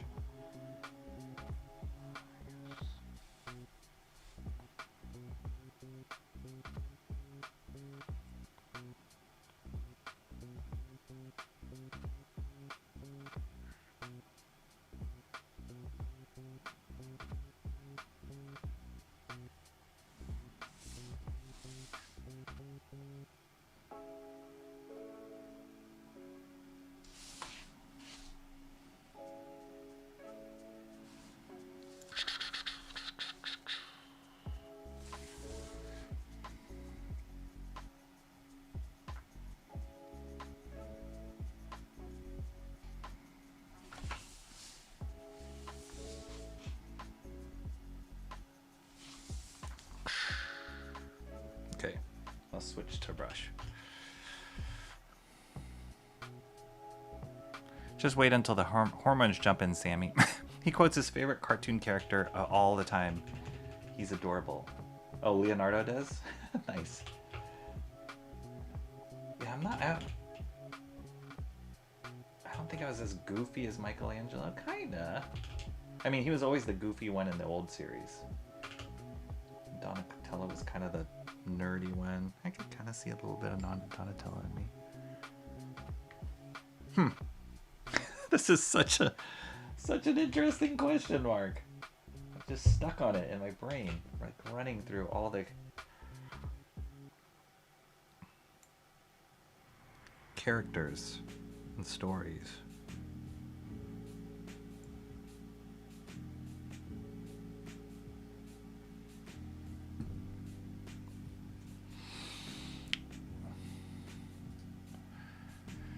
Can't even remember the name of the character he was constantly quoting. Was like Captain Ryan. Leo is constantly being flamed by Raph for being a nerd. That's awesome.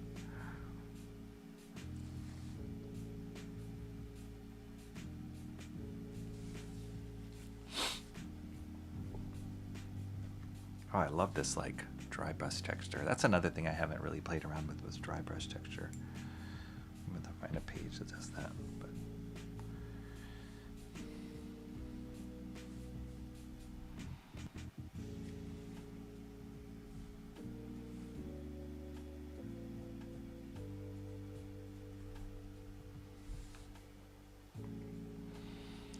Captain Planet. Bam. That's awesome ones. Awesome one relates to Captain Planet.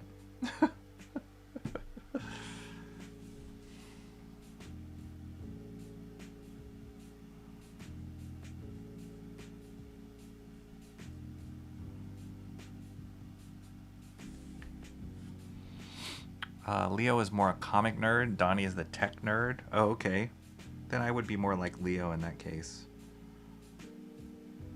That's cool. No, not Leo the Lion. Emo Trash, all I remember is that it was a parody of Star Trek called Space Heroes. Yeah, I've never been a Trekkie. So we can debate about that. Never been a Trekkie. Always Star Wars over Trek. It was like the fantasy component of Star Wars. The hero's journey component of Star Wars. Not the like utopian scientific society exploring new places. I never really got into that.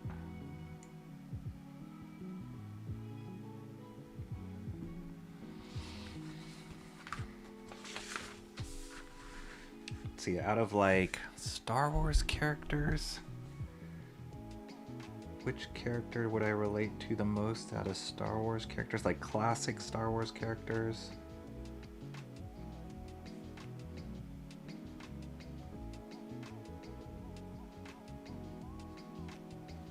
I think probably Luke Skywalker was a character I latched onto. It's just that like head in the clouds, saw the bigger dream. It was very relatable.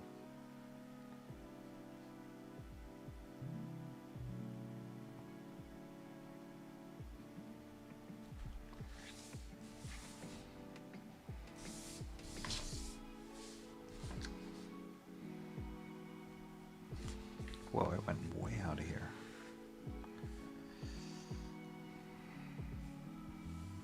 Whoops.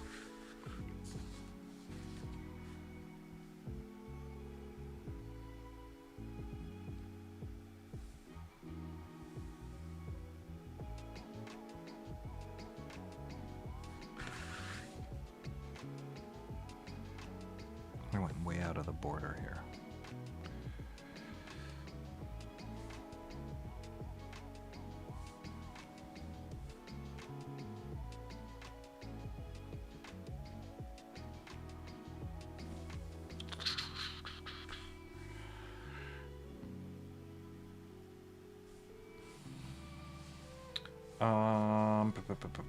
You have to do some hatching here.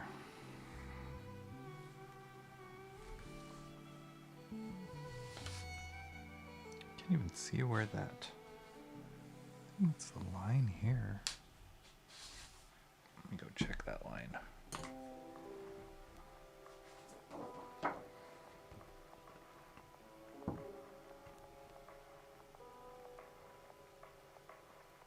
Yeah, I went way far out.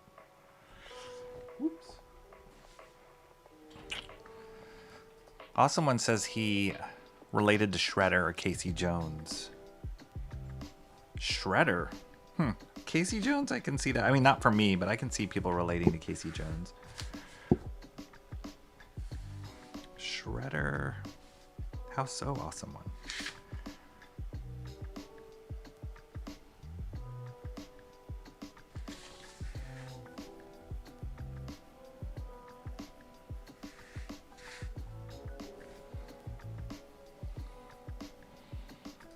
The only turtles I acknowledge had Krang as the boss.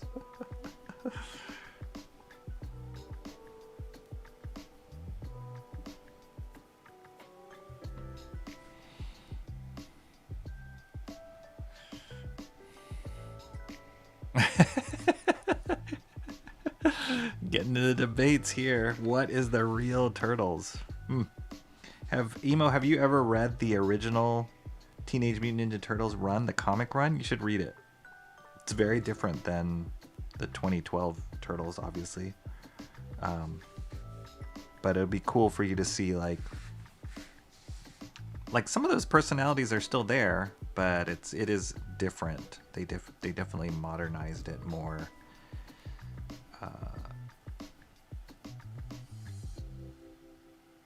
For the younger folks.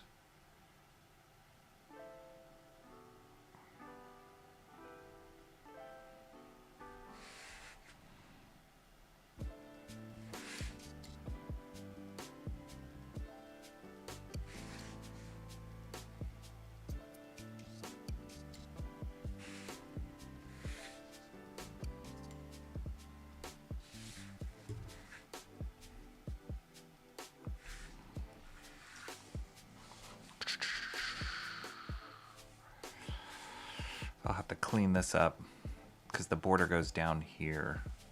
It went totally far out. And this will all, I'll have to like tighten up some stuff too once I draw the borders in. Get some white here.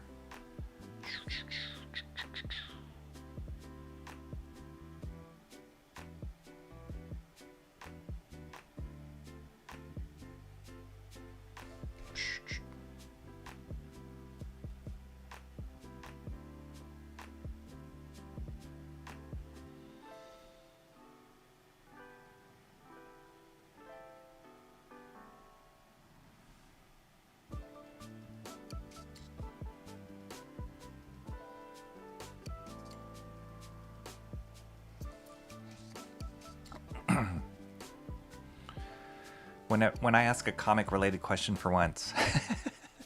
Speaking of boomers, Sean needed your help last night. I did? He did? Why? What happened? Oh, with all the tech stuff? Sean didn't need my help. He was boomering enough on his own. I know part of that he was like trolling us. Well, I assumed he was trolling us at the beginning, but then I don't know how far that became reality. Where he was really lost. Ecamm is one of those things where it can I mean, you guys have seen it. It can kind of get crazy sometimes if you're not careful. It's not as drag and drop, point and click as StreamYard, but I still like Ecamm. All right, let me clean my water. I will be right back.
All right, let's catch up here on chat. I enjoyed Star Trek more than Whiny Luke. Really? I think Star Trek for me was like super nerdy. Felt super nerdy.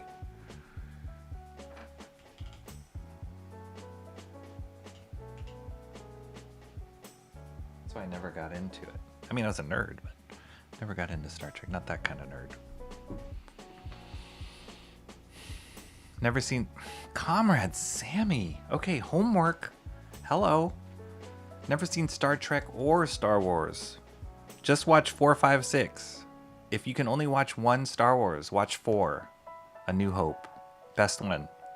Everybody says Empire Strikes Back, which was an incredible, incredible movie. But the best one, in my opinion, is the first one. 4. Episode 4. Please, please go watch that movie. That's not out of the loop. That is out of touch, Comrade Sammy. Okay, what am I gonna do? Wow, I almost just dumped that. I'm gonna do this Katang. Should be pretty fast. And then I'll do some whiteout, some white streaks here. And then we'll see. Maybe we can get to this panel here. Maybe, or I could work on the bottom here. I forgot the bottom bricks here. I could probably do that too. Goodness, what time is it? 4:50. Yeah.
To be honest, the 2012 TMNT is honestly the one of the very few cartoons I remember actively watching as a kid. Most others didn't really hold my attention.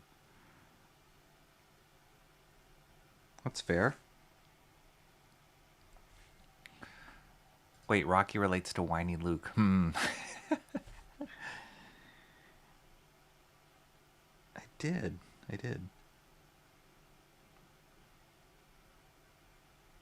Not the whiny part, but just the like, there's something bigger out there for me. This life isn't all there is.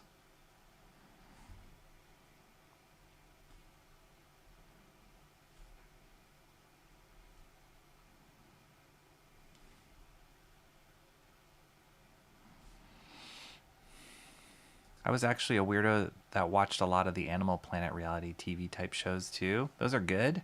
I distinctively remember watching a ton of Tanked, Gator Boys, and Call of the Wild Man from like 3rd to 6th grade. My kids loved Wild Kratts growing up. That was always fun.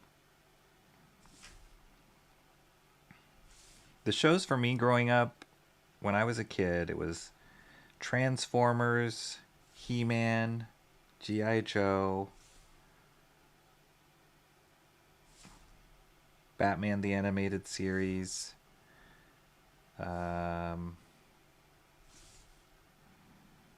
Thundercats, Silverhawks,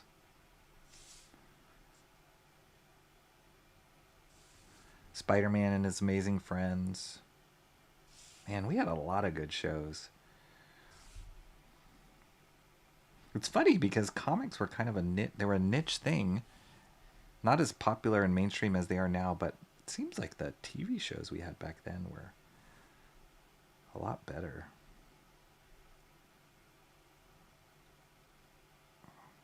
Then we had TMNT, Real Ghostbusters, Scooby-Doo, Flintstones.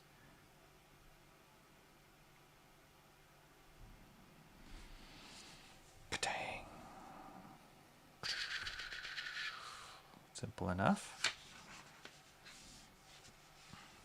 I'll hold off on some of the white. I'm going to move over to, we're going to at least finish this off. I'll hold off on the white paint corrections on here. Man, we're almost done. Goodness. might be able to finish it. Let's see if I can go faster.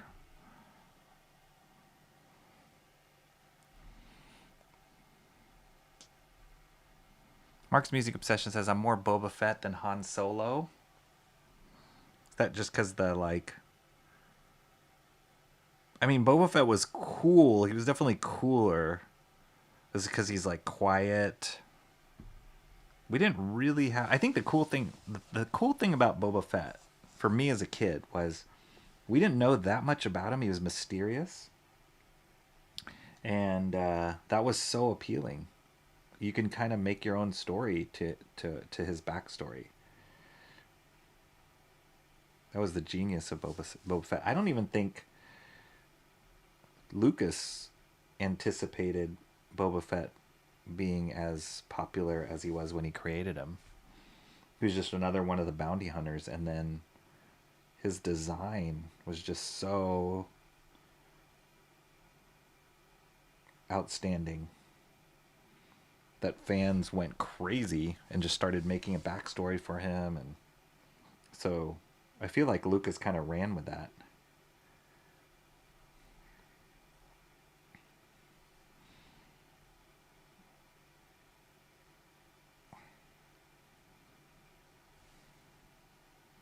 But then the recent Boba Fett series, as much as I love Robert Rodriguez, the director, he was the showrunner on that, the executive producer on that. It just wasn't good. It kind of ruined the mystique of Boba Fett.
I can tell Klaus used a nib pen, quill nib for this.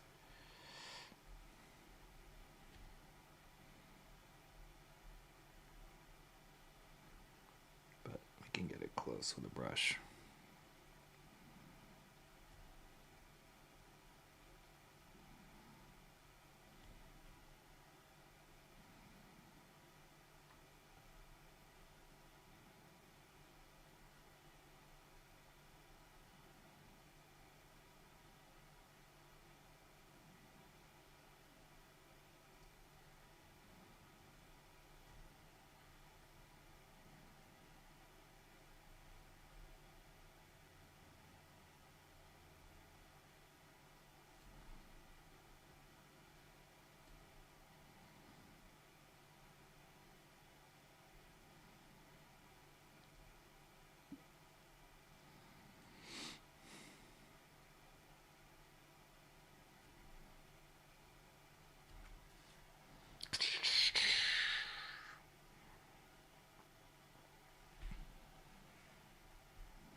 For those of you who are watching this stream on replay, if you're not here live, definitely let us know in the comments,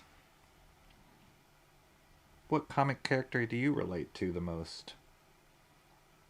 or Star Wars character, or Star Trek character, or whatever. I would love to know. That's a great discussion.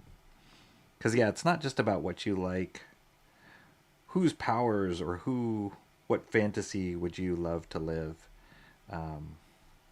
but it's more like that you relate to as a personality. That's a harder question, I find. That's why I'm so stumped by it.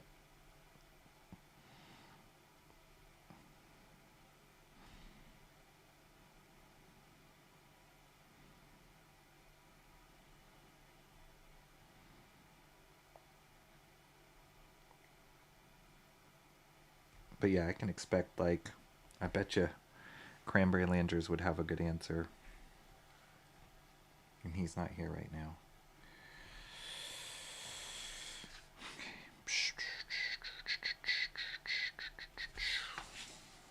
Bricks.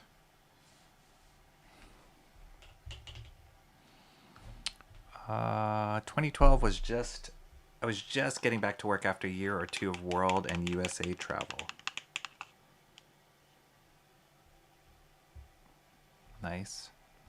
I have several reservations about 2012 Shredder. Shredder got the raw deal working under Krang.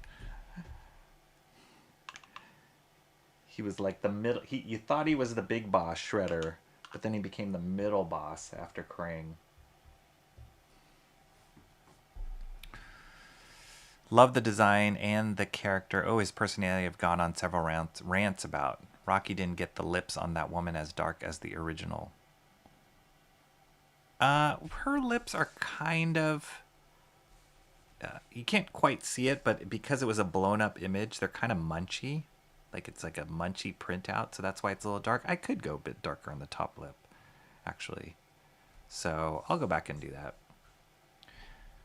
Tighter lines on the original. Wait, no, it's gray stuff. Zipatone? Yes. There might be Zipatone in there too, yeah. That is something I'm still open to. I have not made it to the store, but before I finish this page, I will. Or before I call this page done, I will go to the store, try and make a trip to my art store and find, if it's available, some Zipatone or Duotone or Letraset tone, whatever you call it, half tone.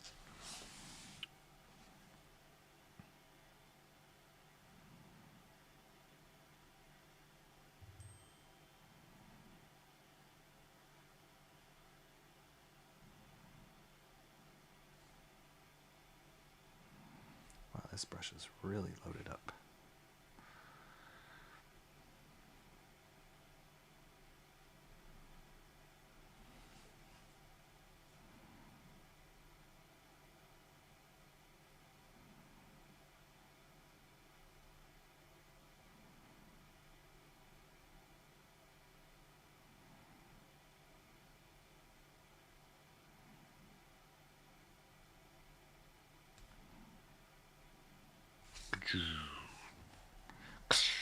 Crash.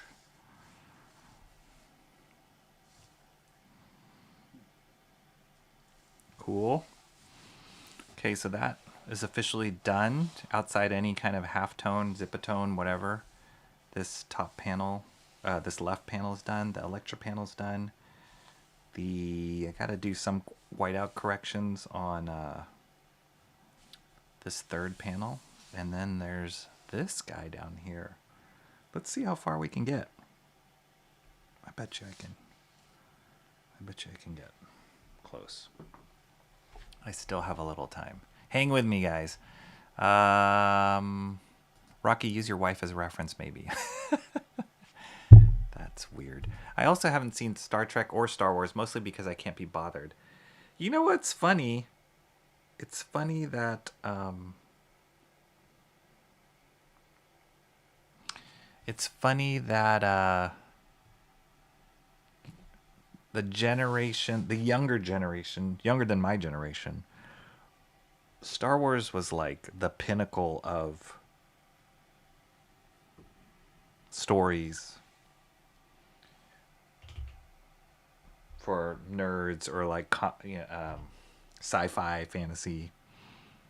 And now it's just become like, yeah, Star Wars, because there's just so much Star Wars content out there. It's not as special as it was before. Before we just wait and wait and wait and wait, and we'd make up our own stories. Because we were waiting for the next movie to come out. And that's all we had. So we just watched the old movies over and over and over and over again. Now it's like, there's like 5,000 different Star Wars series coming out.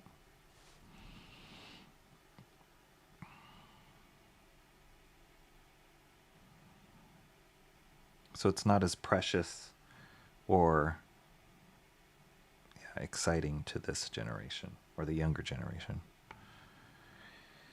That's sad.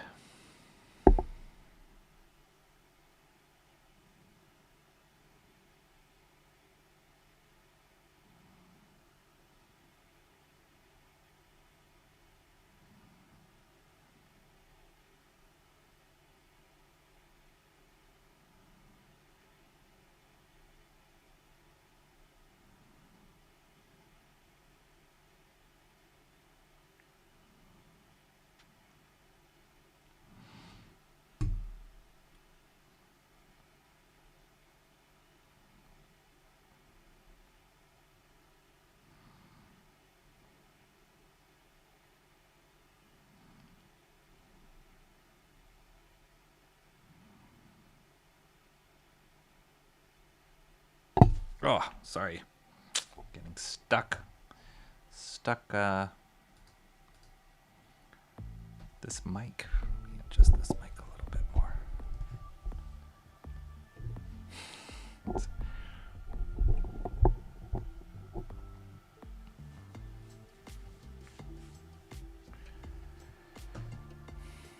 When all you have for sci-fi on TV is Star Trek, you love them all. There you go.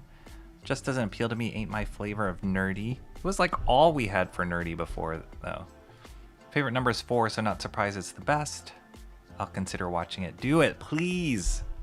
Comrade Sammy, if you watch Star Wars because I recommended it to you, if you watch that, New Hope, based on a recommendation from me, I would be honored if I was the one that tipped you over the edge to watch that movie. It's so good. It holds up.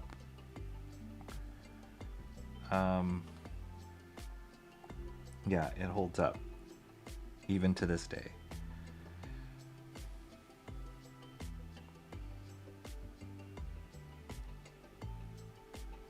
The music, the special effects, the story.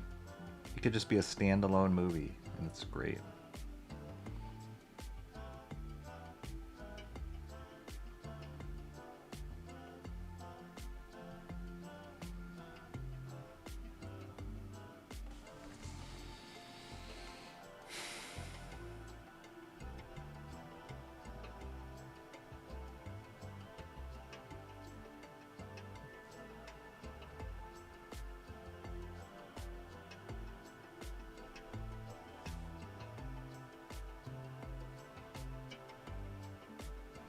I would even put a poll in the chat saying what is your which Star Wars movie is your favorite movie, but half of you or several of you have not even watched it.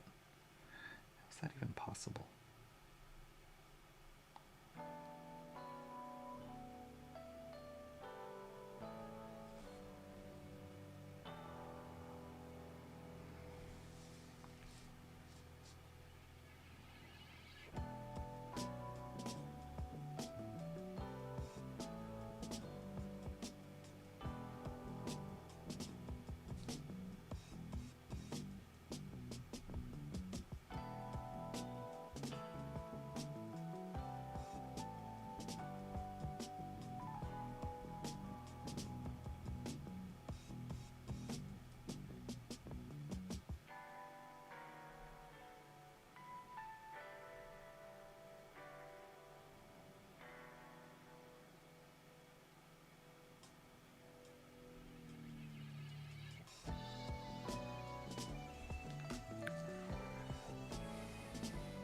We had one English channel for 3.5 years, and all the shows were at least a year old. Thanks, DOD Media. See, me and Emo are both out of touch. You guys are. Everything I know about Star Wars is from the me. Ugh! Emo, you're killing me. You're killing me.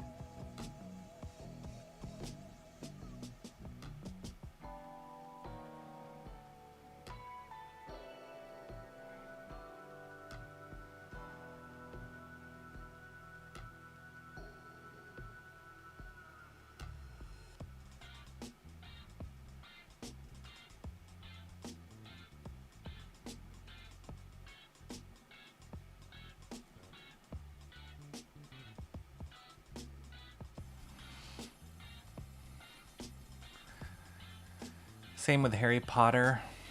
Haven't seen Harry Potter. What is the same with Lord of the Ring? What is the matter with you guys? Okay, I haven't seen Game of Thrones. I'll cop to that. I only watched Harry Potter because I had a friend girl who was obsessed with it. The Harry Potters are good. I haven't watched all of them. I've watched, I think, 6 of them, maybe. How many of them are there? 8, 9? They're good. They're fun. They don't hit me like Star Wars does. Lord of the Rings movies, oh my gosh, those are so good. You guys.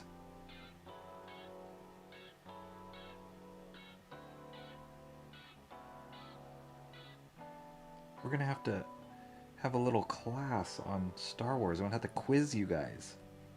Make sure you watch these things. It's very important. Cultural touch points, not just based on memes.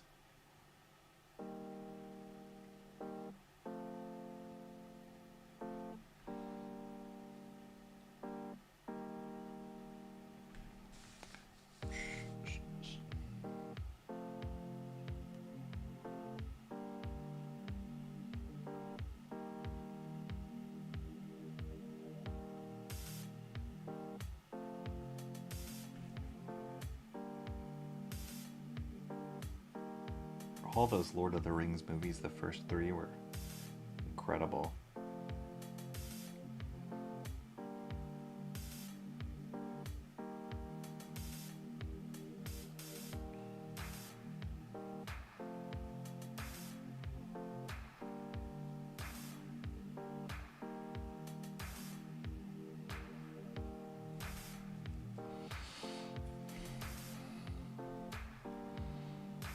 See, it isn't just Star Trek and Star Wars we haven't seen, Rocky. There were a whole plethora of things we know nothing about.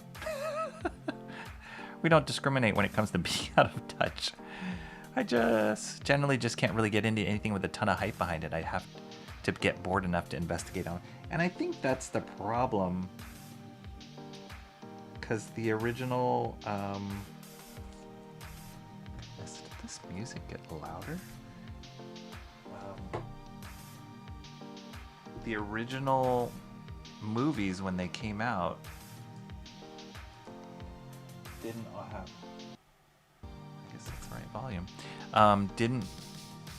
nobody knew what huge cultural phenomenons they're going to be, so they didn't have all the hype. Only after the first movie was all the hype starting to build.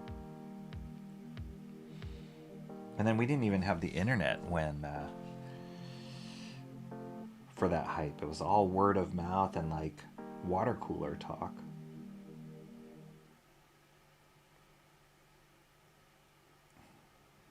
I feel like the internet ruined a lot of storytelling.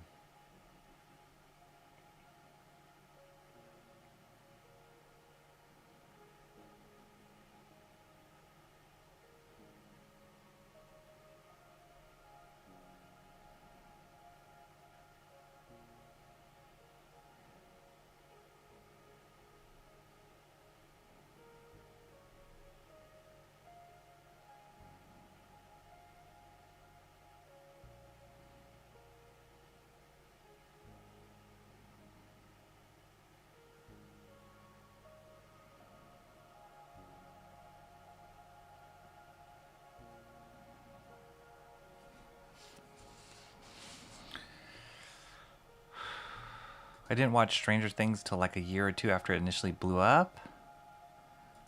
Stranger Things, weird. Got into Stranger Things but fell out of it. Yeah, I only really was into the first season. But didn't all the cultural references like go over your head then? If you haven't watched Star Wars, Star Trek.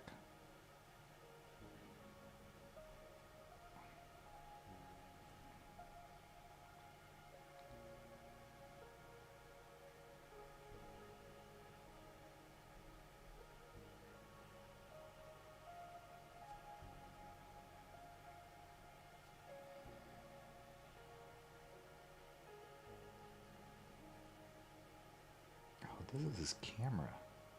Let's see what this was. What is this thing sticking out of his body?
Yeah, I think I can finish this panel.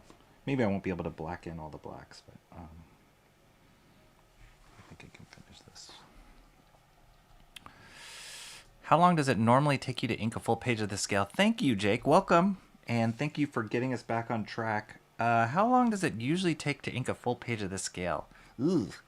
It depends on how complicated the page is.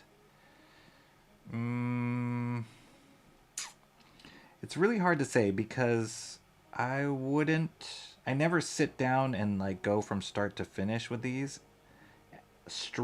Live streaming adds a certain level of distraction versus if I was just sitting down and doing it. I'd like to say if I was drawing every day, inking every day on this, I'd like to think on average I could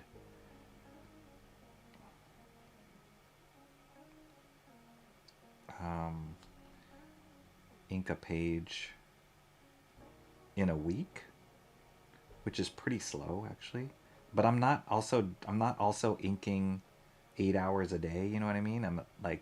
I only ink pretty much I just ink when I'm on stream.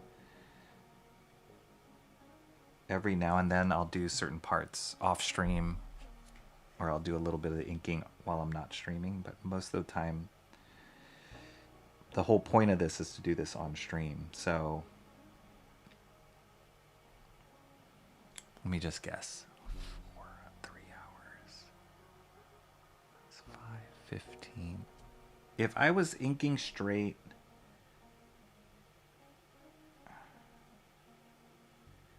eight hours a day, my guess is I would finish a page in a couple days. That's my guess. But that's like not streaming, working straight. Yeah, I'm sorry. It's just such a unique circumstance of what I'm doing right now. So that's my best guess of what I would be able to do, which is still pretty slow. But, definitely feel like I'm getting faster over the course of doing these streams, all these master studies. I do feel like I'm getting faster with the tools.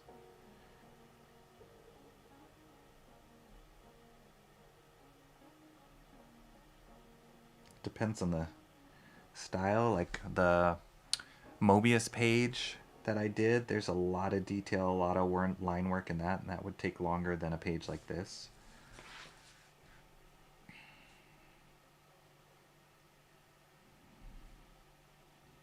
But great question.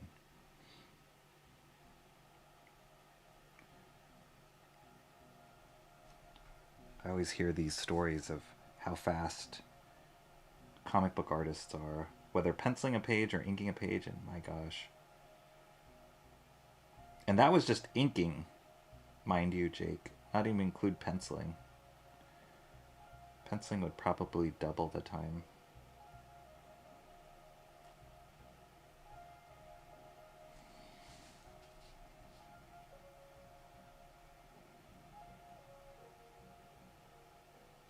But yeah, when you think about it,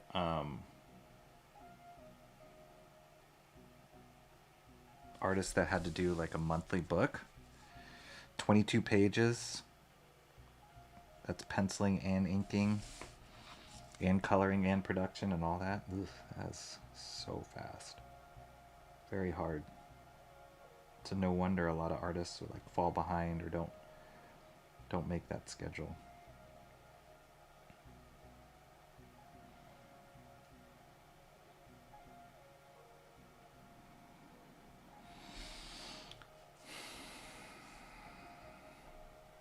Just watching anime on the seas. I only started it one night out of complete sheer boredom. Same with Arcane. The animated show, Mark's Music Obsession says, the animated show that I never missed and drew the most was Star Blazers, the US version of Space Battleship Yamato. That was awesome. I also love Battle of the Planets. Really cool. Those as far as sci-fi anime. Did you ever watch Speed Racer? I used to watch that too. Bancroft talked about Arcane so much it may have influenced me, maybe. Emo Trash says Arcane Season 1 was the best. Season 2 was also good, but it definitely did a lot of fan service that it didn't need. I'll be honest, it takes a lot for an animated show to catch my interest these days. I tried to get into Arcane. I'm willing to try again. I think I watched maybe 2 or 3 episodes of that. And there's something about that look. Like, I know the art style is like amazing, incredible. It's like moving concept art.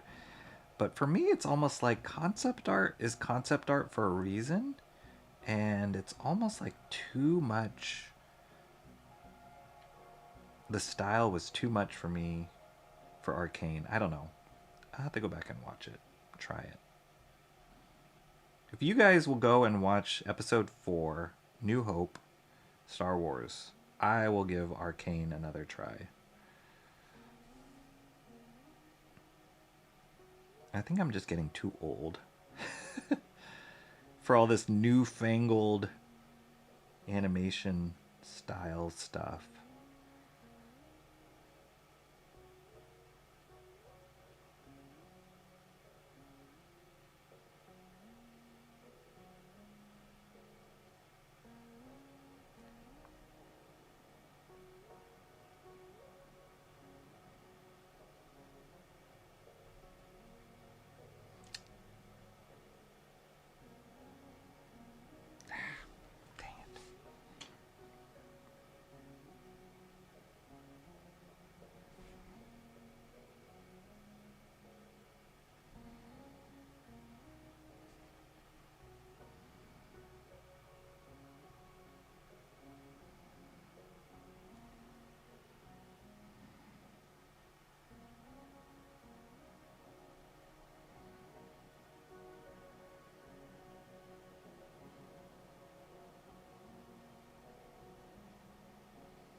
Okay. Fan service as in explosions. Arcane is also popular for the art style. Been seeing a lot of creators doing challenges to mimic the style.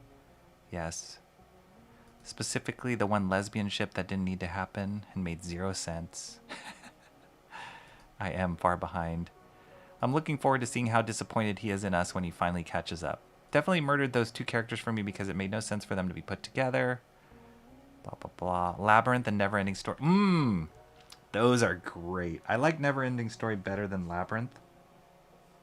Labyrinth got a little weirdo for me, but regardless, love both of those movies. Neverending Story is so good.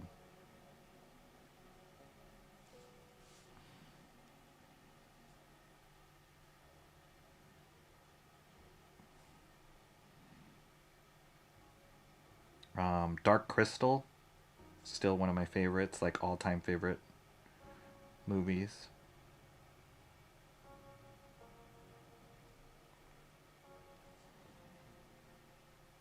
Please tell me you guys have seen Dark Crystal. Actually, the reboot, not reboot, the new Dark Crystal that Netflix did 4 or 5 years ago, the series they came out that was like the continuation of Dark Crystal was actually quite good. I really like that. I was skeptical about it because I loved the original movie so much, but that series was really well done.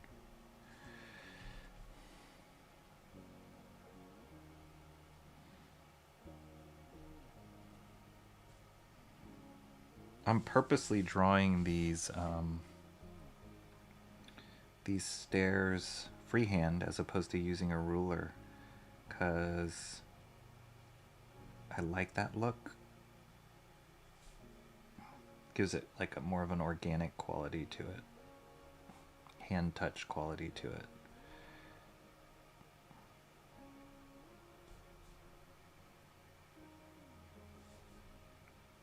Ah!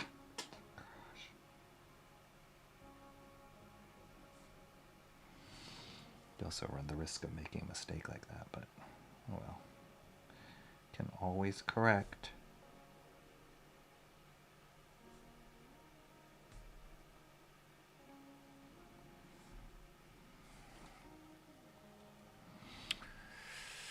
Cranberry's back. I am also prone to watching some of my old favorites over and over again, actually kind of in the middle of a rewatch of a series that inspired probably 90% of my original artistic inspiration.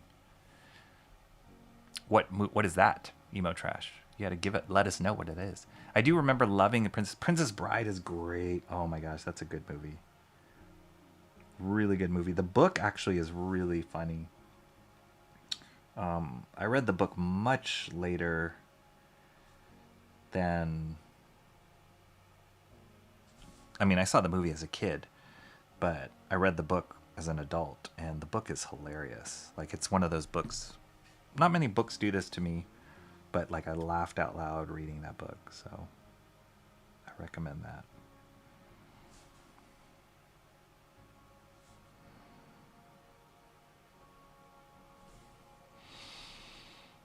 Dang it, Rocky, now you actually making me actually consider watching it. You have to, Comrade Sammy. You have to.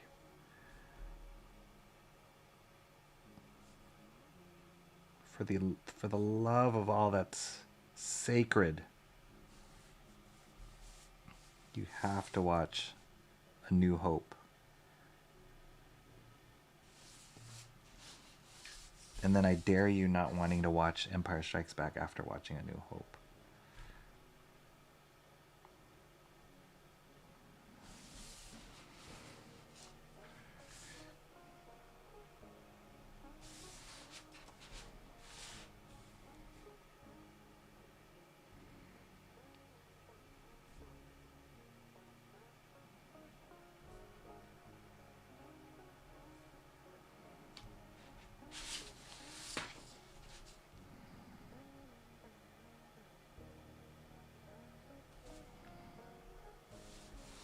Right, almost done with this.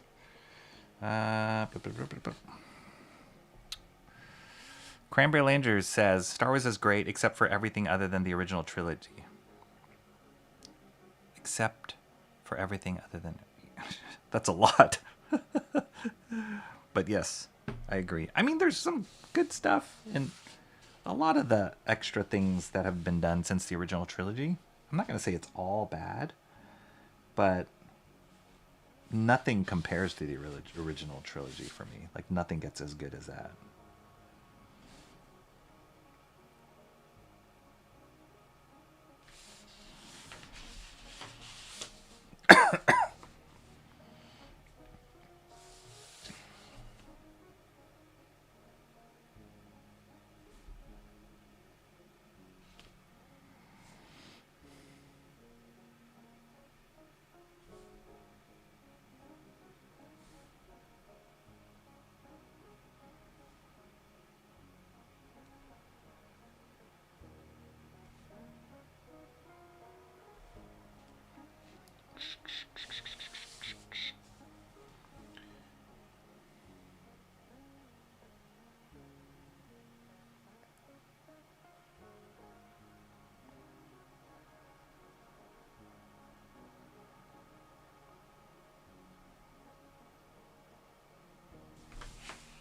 Sorry.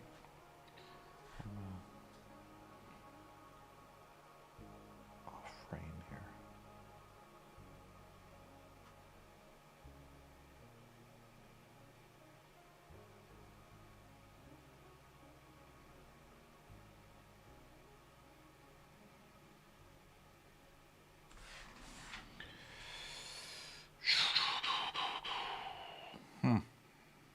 There's a lot of cross-hatching here.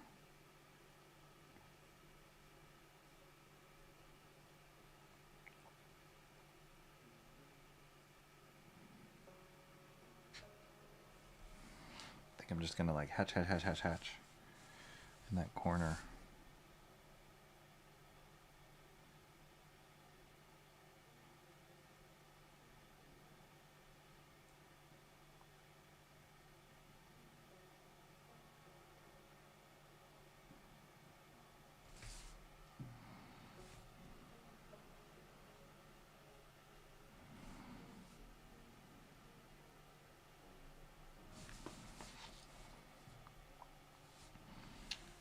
Yeah.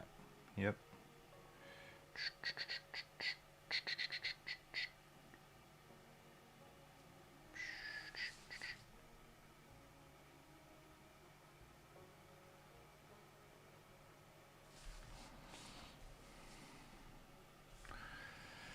All right.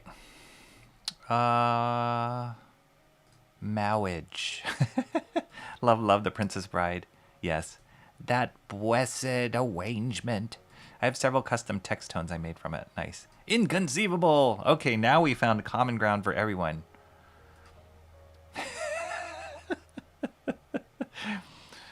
I have never seen Neverending Story. Kind of creeped me out as a kid though. There's some really dark stuff in Neverending Story. But it's, I think, as all fantasy, there's like dark undertones. There's some super sad moments in it. I remember distinctly watching that. I watched that in school, and it was broken up over several days.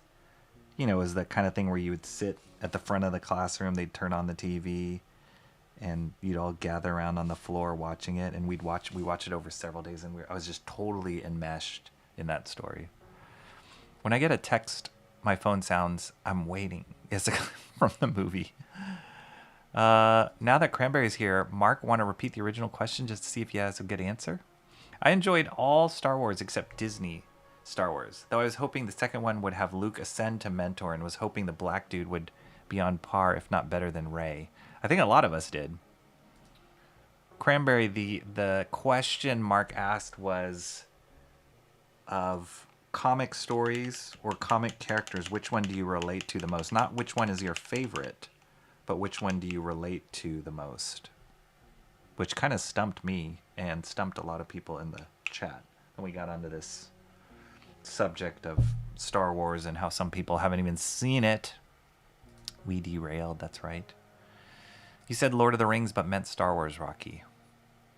No. Comrade Sammy's saying she didn't even watch Lord of the Rings either. We went to so I'm saying she should. She should watch that as well, on top of Star Wars. We went to our local Star Wars orchestra concert, and all they had were Rey and stormtroopers to get photos with, but at least Vader was a main feature on stage. I'm thankful I'm not a nerd. It's easier to enjoy stuff. Cranberry, my question was, here we go. What comic book superhero are you most like? Not necessarily your favorite, but the one that you as a person most resemble. Such a great question. So I had said, while you weren't here, Cranberry, that you would probably have a good answer. A well thought out answer. So hit us up. Let us know. I'm going to paint in these blacks while you are answering.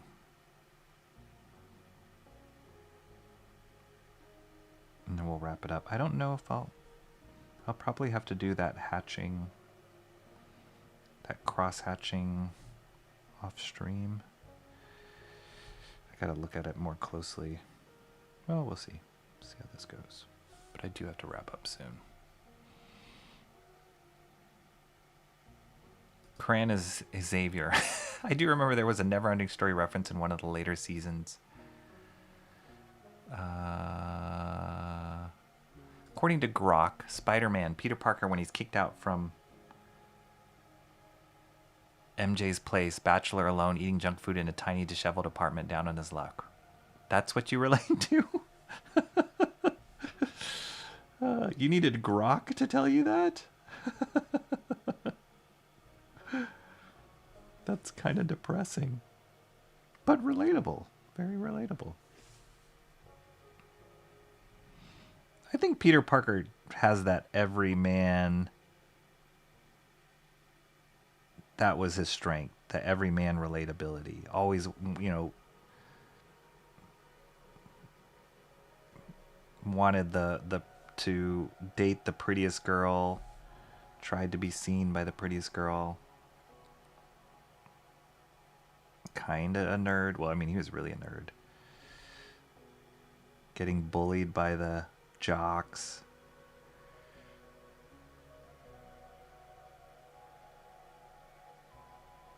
And then becoming a superhero, but not like a muscled out, roided out superhero. He was like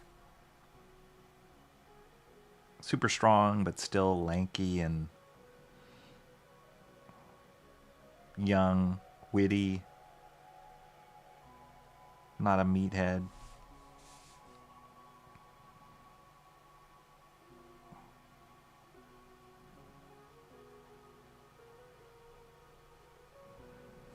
And I think the way that they played him in the original movie, the first Sam Raimi movie, was awesome. He was just kind of this kid discovering these crazy powers. I love those sequences, that montage sequence of him learning about his powers.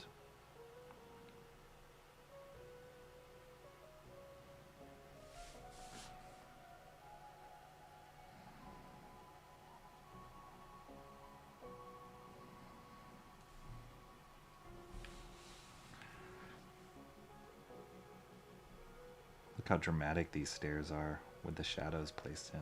It's awesome.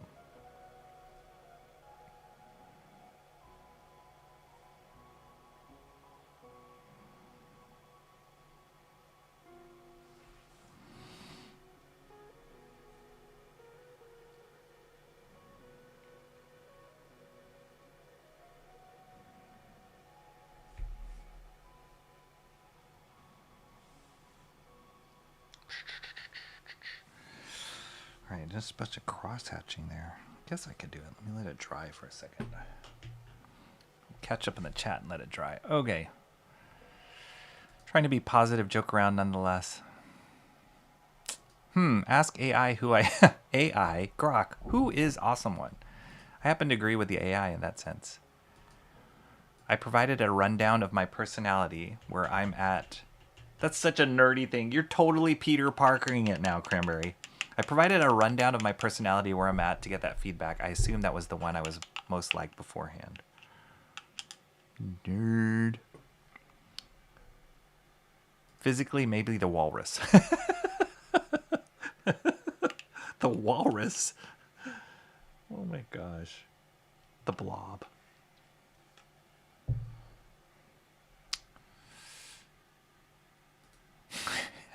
I said Stark Iron Man for me without all the money, even though he wasn't in my top 5 favorites. I like how Rocky says he's going to try to catch up with chat, then he just doesn't. That's my move. What character does that in the comics? Because that's who I'm more like. Mark says I saw Star Wars 7 times during the release week. See, there's the man. That's why I like Mark. That's why he's so cool. That's how you did Star Wars. That's how you did it. All right, let me see. I'm going to try and do this cross-hatching here.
Not trying to replicate this exactly, because that would be almost impossible, but just capture the feeling of this, like, cross-hatching that gets you into the darks.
Here we go.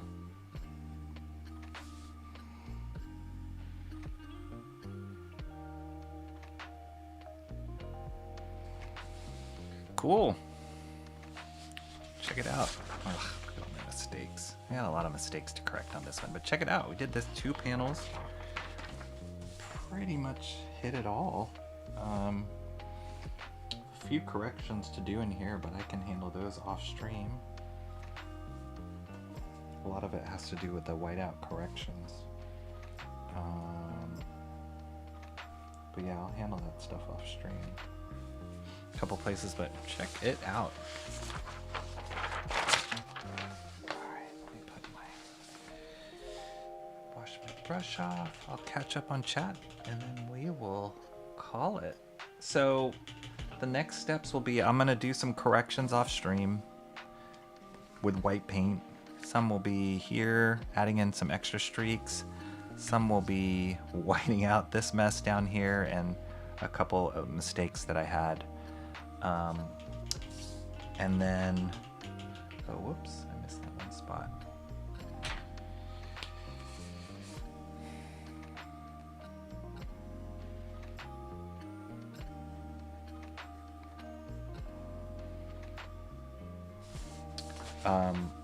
And then what I'll do is, it's about time for me to, then I'll have to draw the borders, but I also want to go look for some halftone, zipatone to see if we could add the final touches. And if I do find some, I guess that's my next task. If I do find some, I'll definitely do that on stream, because that's a whole nother technique that I don't even know. It'll involve cutting it with an X-Acto knife. Who knows? Man, I have to do some tests on that if I can even find the stuff. But yeah, we're almost done with this page, guys. I'm surprised that we got to this 3rd panel. I wasn't expecting that. But pretty cool. Pretty cool. It's coming along. We are almost there. I'd say we brought 85 to 90% there on this panel. All right, I'm going to catch up here. Iron Man's cool. I wish I had. Closest I got was Rogue One. I cried at the end. I like the Never-Ending Story. The Dark Crystal series was good, in my opinion. Princess Bride book ends in less of a happy note. Yeah. And I like that. I like that. I don't always need a happy ending. The only person in this chat who would maybe know if I told what that show was is Comrade Sammy. I don't know if I feel like exposing myself to that much. Considering the amount we have in common, probably, Comrade Sammy says. It's a YouTube series that only turned 10 years old, like in March. Whoa, YouTube series. I'd narrow it down, but I get a funny feeling it'd be clocked pretty quickly by Comrade Sammy. Oh, here we go, detective work. There are a few YouTube series that are floating around in my brain at the moment. Are any or all of them Minecraft series? Actual plotline series, not just playthroughs. Plotline. Oh my goodness. Yeah, this is way out of my league here. I did hit you up, and I did let you know. Was way off? Nope. Minecraft was not what popped in my head. Grok also said it's because I strive to do good even with hard circumstances. For Peter Parker, you mean? Spider-Man? Also my jokes? Yeah, I could see that. Steak and potatoes time. All right, see you later. Awesome one. Get it. Go get that steak and potatoes. I was a very cool 9. Very cool 9. Oh, 9 years old? Mighty Geek Studios. What's up, man? Wait. Mighty Geek Studios. Hang on. Okay, I gotta stop this. Hang on. Mighty Geek Studios. Wait, did I not? Come on. Did I not do this right? Okay, Mighty Geek Studios. Did I not do this? I didn't. All right, this is worth the wait. Well, kind of. Because Mighty Geek Studios, I did something, but I didn't load it up. I thought I did. Maybe I did it on my other computer.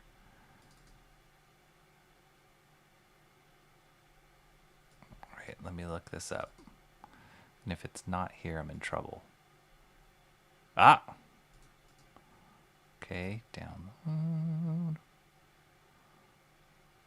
Okay, give me 1 second, guys. Mighty Geek, hang on. Hang on. Okay, that's not here. This goes here. Okay. Then this loads here. All right, Mighty Geek Studios. Are you still there? Now all you have to do is color it. Mighty Geek Studios. Check this out. Here I come to save the day. That's my sound effect. My sound effect for you, my friend. Welcome. Congratulations. I don't even remember what I was thinking. I think I was thinking of that's right. I was thinking of Mighty Mouse. I don't know why. But you're welcome. I'll play that again for you. Here I come to save the day. Mighty Geek Studios.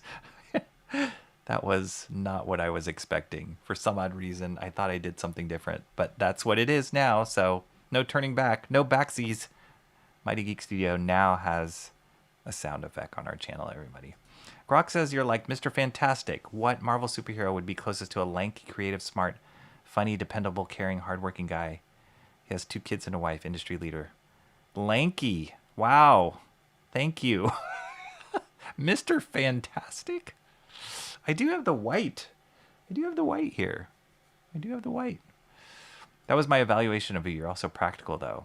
Also whimsical. Wow. Yes. Second place per Grok is Iron Man. Really? Huh. Okay. I don't know if I trust Grok yet. Congrats on the soundbite. Oh, boy. All right, that was weird. But now it is, I've been waiting. I had that done for a while, and that's probably why I forgot it until now. But you're welcome. Mighty Geek Studios. Here I come to save the day. All right, that's also a great series. Mighty Mouse is a great series. All right, here we go, guys. We are close. This could have been the final stream, but because it's worth exploring the halftone, we're going to hold on calling this done. We're hold on calling this final because I think screen tone would be worth exploring. So put a pin in it, but we are almost done with this page. It's going to be a good one. Once those borders are drawn in, oh, I'm so excited to draw those borders. That'll be fun. It'll be a good one. So I'll keep you guys updated. I'll try and make it to the store, the art store, sometime this week. Maybe tomorrow. Can I steal away some time tomorrow, do it? I might do it tomorrow.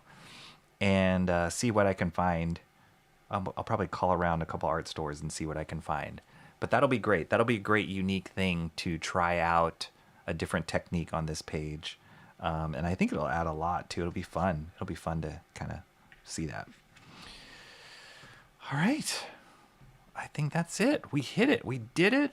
You guys hung in there. This was weird. I didn't talk so much. Didn't know where the conversation was going.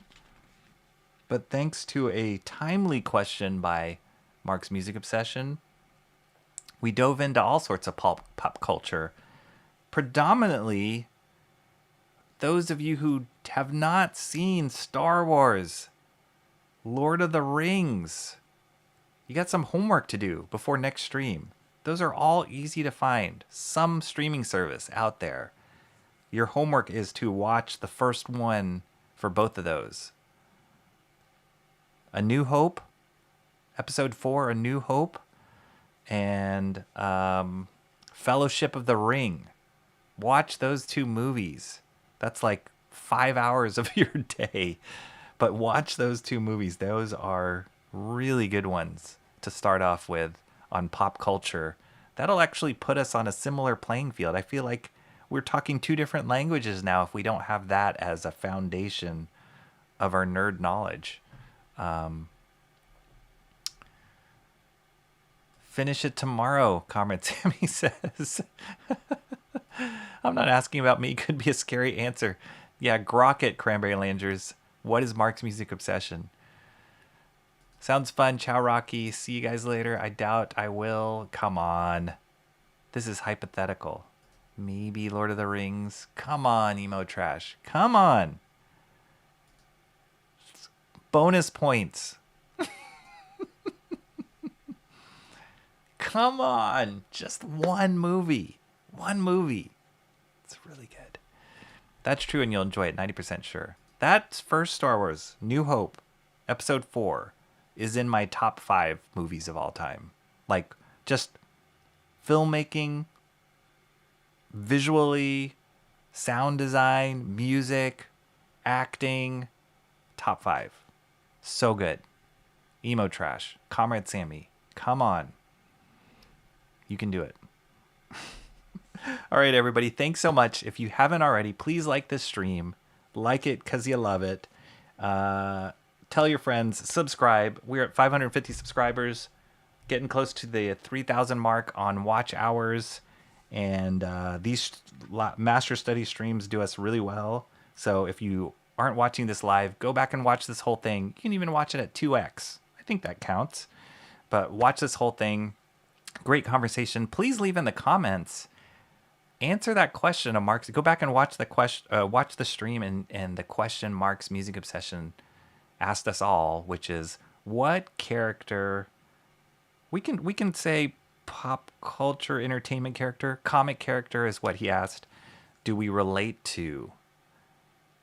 Not is our favorite character, but that we relate to the most. That's most like us. That's a great question. I would love to hear your comments. If you haven't already answered in the chat, I would love to hear your comments. Leave it in the comments and we'll have a conversation about that. Maybe we'll pick it up next time. I'll be in touch about where this master study goes, looking for the half tone, and all things working out. I will see you guys on Wednesday for my Wednesday comics. Don't forget that. We've got some catching up to do because I didn't get to stream last week. So thank you so much for joining me. Have a great rest of your Monday and take care. I'll see you soon. Bye-bye.